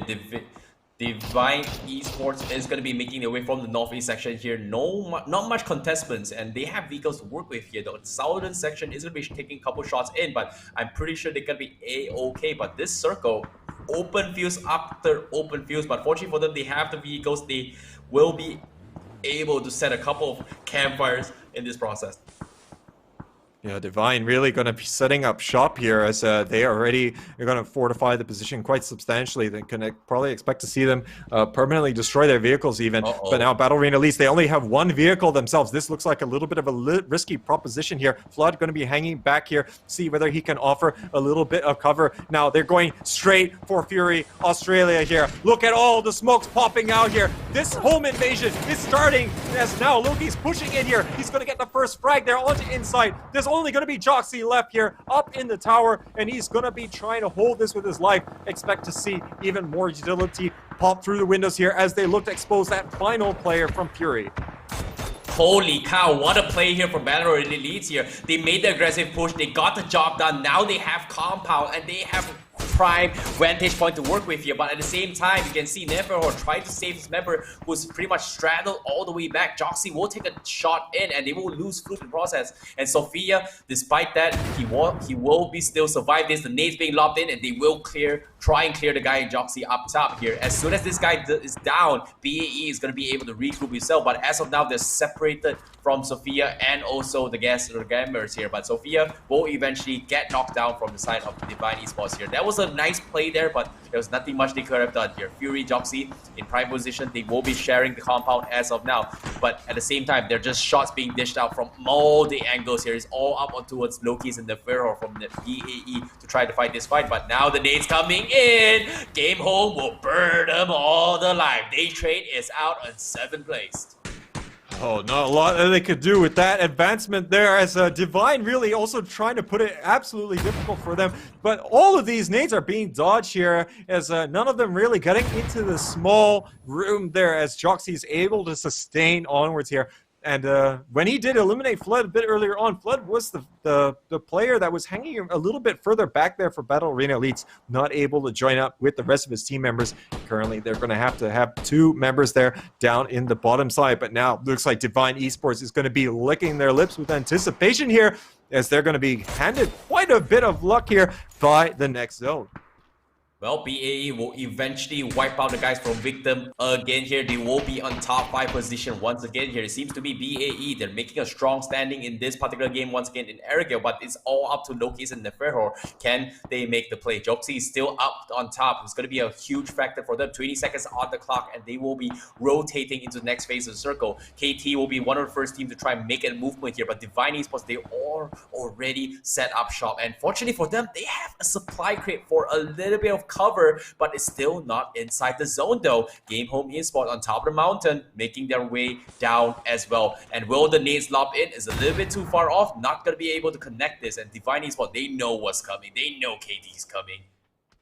Oh yeah, so they are going to be continuously trying to use that topographical advantage that they have available to them. Neferhor is aware of the presence there from the likes of Game Home, but Game Home, they've actually got to transition a bit out, and so does the likes of Battle Arena Elites and Fury. So everyone's kind of in the same boat here. It doesn't want to really be the first one to make the move here, as likely it's going to end in their misery here. But it looks like Kaiser2, they're going to be the ones trying to take the initiative here. Look at the line that they're trying to set up here as they are ready to start to wage war on the likes of Divine Esports, who's just going to be over the yonder. But now looks like Game Home trying to move out from their position here as the blue zone is going to corral them a little bit further here. Neferhor landing a few of the shots there. Now the smokes will be popped out here, but not sure it's going to be enough or not.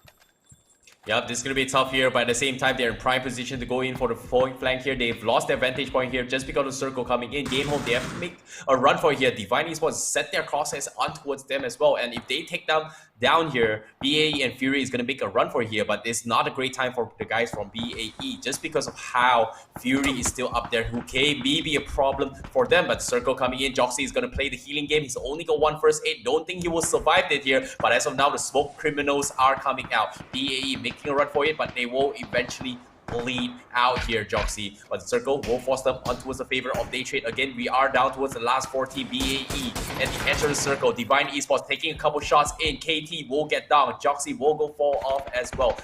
And Divine Esports, they are in the best position possible here. They're already set up shop, but BAE Neferhor will finish off the last member from Game Home, and everyone from Game Home is down for the count. And as of now, BAE, they're not in best position here. They do not have vantage points coming in. They do see Nefer out and open. He's going to go for the prone drop here, but the shots are coming in. Lokis will going for the refrag. He catches bot pass. What a shot! The saving grace. Unfortunately for Neferhor, he will live temporarily here, but they have to snake their way in the next phase of the circle. I'm not sure how they're going to do it here, but they don't know where BAE is. They don't know where, they only know where KT is. And because of this is going to a little bit of small room for BAE to work with.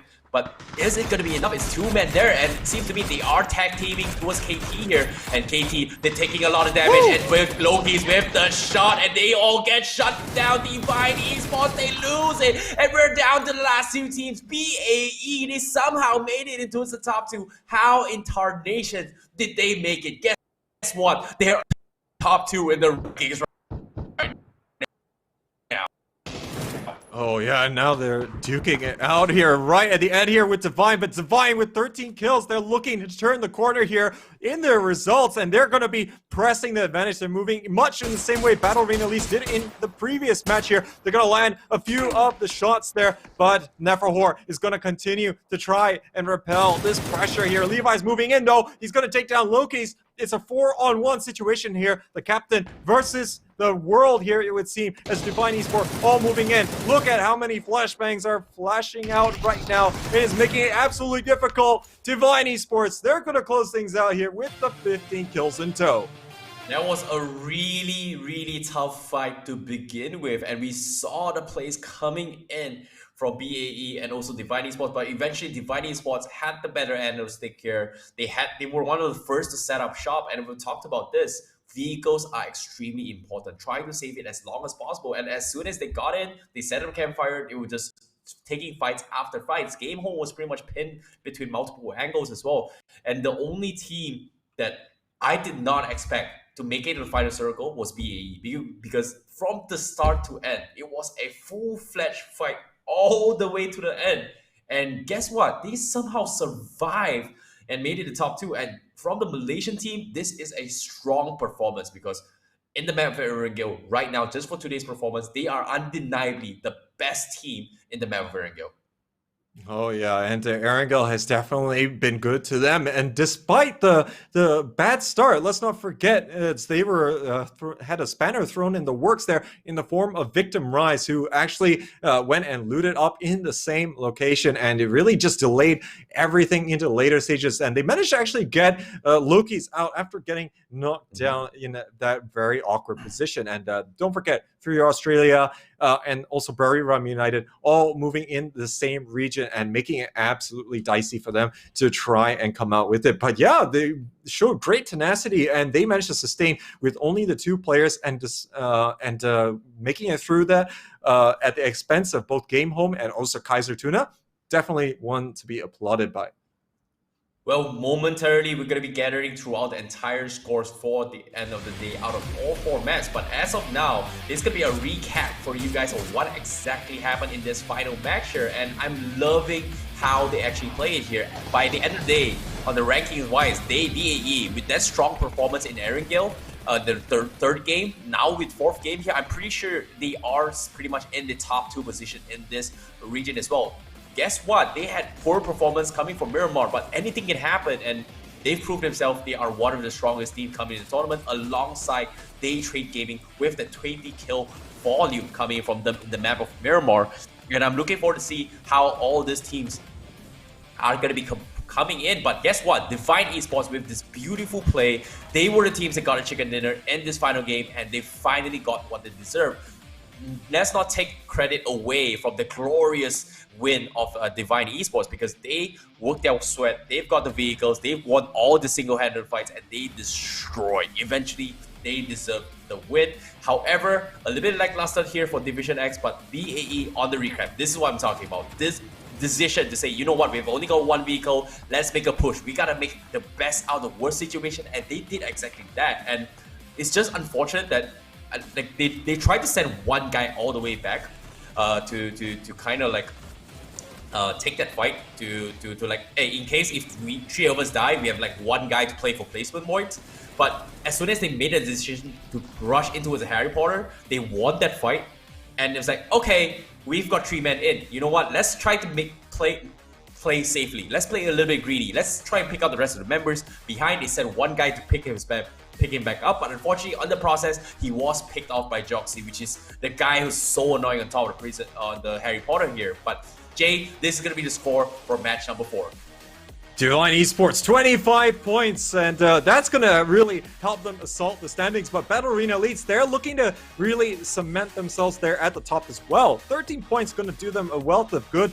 Game Home Esports, best result for them so far with the 10 points. Kaiser Tuna, they've been looking not too bad here in the first day, and they are going to be able to get 10 points. Day Trade going to maintain maybe a little bit of a lead at the start. We'll see in just a little bit how that turns out, but this is going to be 4 points across the board here from Cerberus, from the future, MSC Therathon, Victim Rise, and Fury.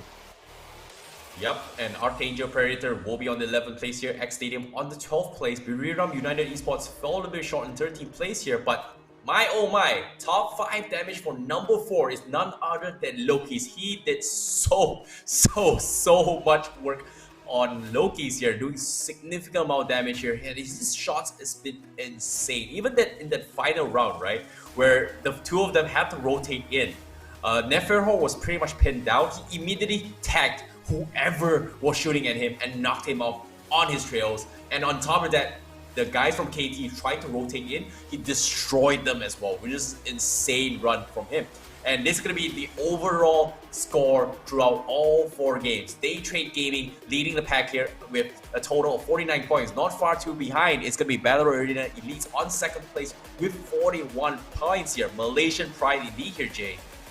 Oh, yeah, absolutely. And they're looking pretty good for it. But Divine, after that monstrous game there, is going to be moving up into 3rd position with the 37 points. Fury Australia, hey, they're looking pretty good for it here, as they've been getting some consistent results here over the course of these few games. And they haven't had a huge breakout flash of a performance as we've seen from some of these multi or double-digit kill games coming out from Day Trade, Battle Arena Elites, or Divine, but they have been putting in the work, and that's why they are currently in that 4th position. Buriram United, they're going to be in that 5th spot.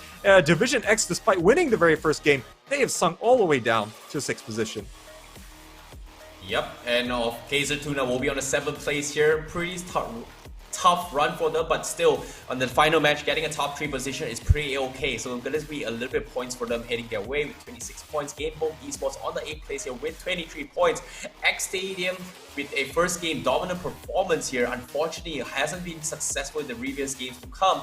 Will be on the previous place here, but this is going to be top 5 damage done throughout all the games here. These are your MVPs here. Norrin's going to be the first one on 1st place with 2,375 damage total done. Second going to be God Meow here on 2nd place from BRU with 1,692 points. Joxy with a huge round in the final round here proved to be detrimental for the boys of BAE as well. We'll have 1687 damage here. 4th place will be Fluid from BAE, and 5th place also from BAE from Sophia here. And my Jay, this is quite scary here from the side of Battle Arena. At least they have 2 members already in the top 5 leaderboard with the highest damage done, and I'm worried here because right now they seem to be one of the most performing team in this tournament here.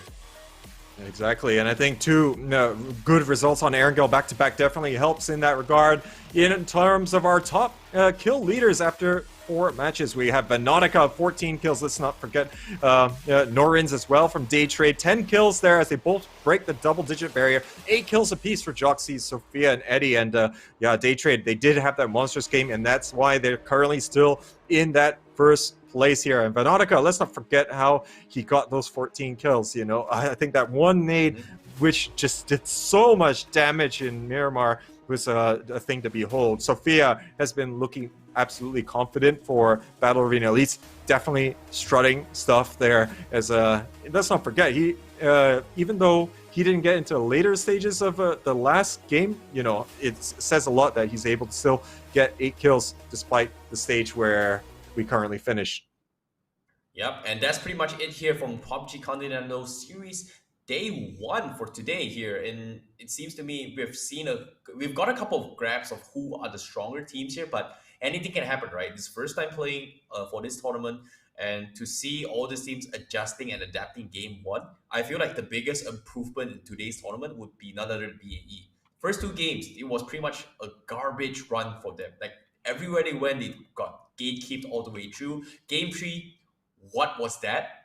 Game 4 was one of their toughest match through, like the toughest engagement throughout the entire day was played by them. They were from start to end engaging, and they made it top 2. It just shows how strong this team is. It's like, if I were to just sell my soul right now, I would say I think like BAE, they are in a situation where, hey, in toughest of times, anything can prevail. They prevail in all kinds of unexpected occurrence here. And in PUBG, everything's unknown, man. Nope, you must expect the unexpected. And I feel like BAE is a team you gotta be watching out for. And Day Trade Gaming on top of that as well. Yeah, quite right. Definitely a team that cannot be ignored. I think there's still so much potential from a lot of these teams, and really excited to see who is going to be able to turn it up on the respective tournament days, because obviously that means that we're going to be having a lot of good popcorn action here, as we just don't know what is going to be happening. But yes, very strong plays coming out from the likes of Day Trade and Battle Arena Elites, particularly here in day number 1, as they were really able to secure quite a number of the kills. And I think, you know, in some of our closing words here, again, just like to give a big thanks to our sponsors, namely Predator, PUBG Corporation, and then, of course, this is all brought to you by Geek Events. So really appreciate all the support, and especially all of you at home, ladies and gentlemen, for tuning in and watching. And for anyone who's also purchase any of the Pcs2 skins, really do appreciate giving back to the community. And I think, of course, let's not forget, there are going to be more skins available to be won in terms of those Pcs2 skins. Make sure you tune in again tomorrow from around 6 p.m. +8 GMT to stand a chance here to win some of those goodies. All you have to wait for is those codes. We already gave out 4 today. You could be lucky as well. So, Terrence, any last words here before we sign off? BAE, BAE, BAE, BAE, BAE. Anyway, guys, we'll see you guys tomorrow, and that's pretty much it here from today. And we will see you guys tomorrow again, same time, same place, and it's gonna be us again. See you guys, Jay.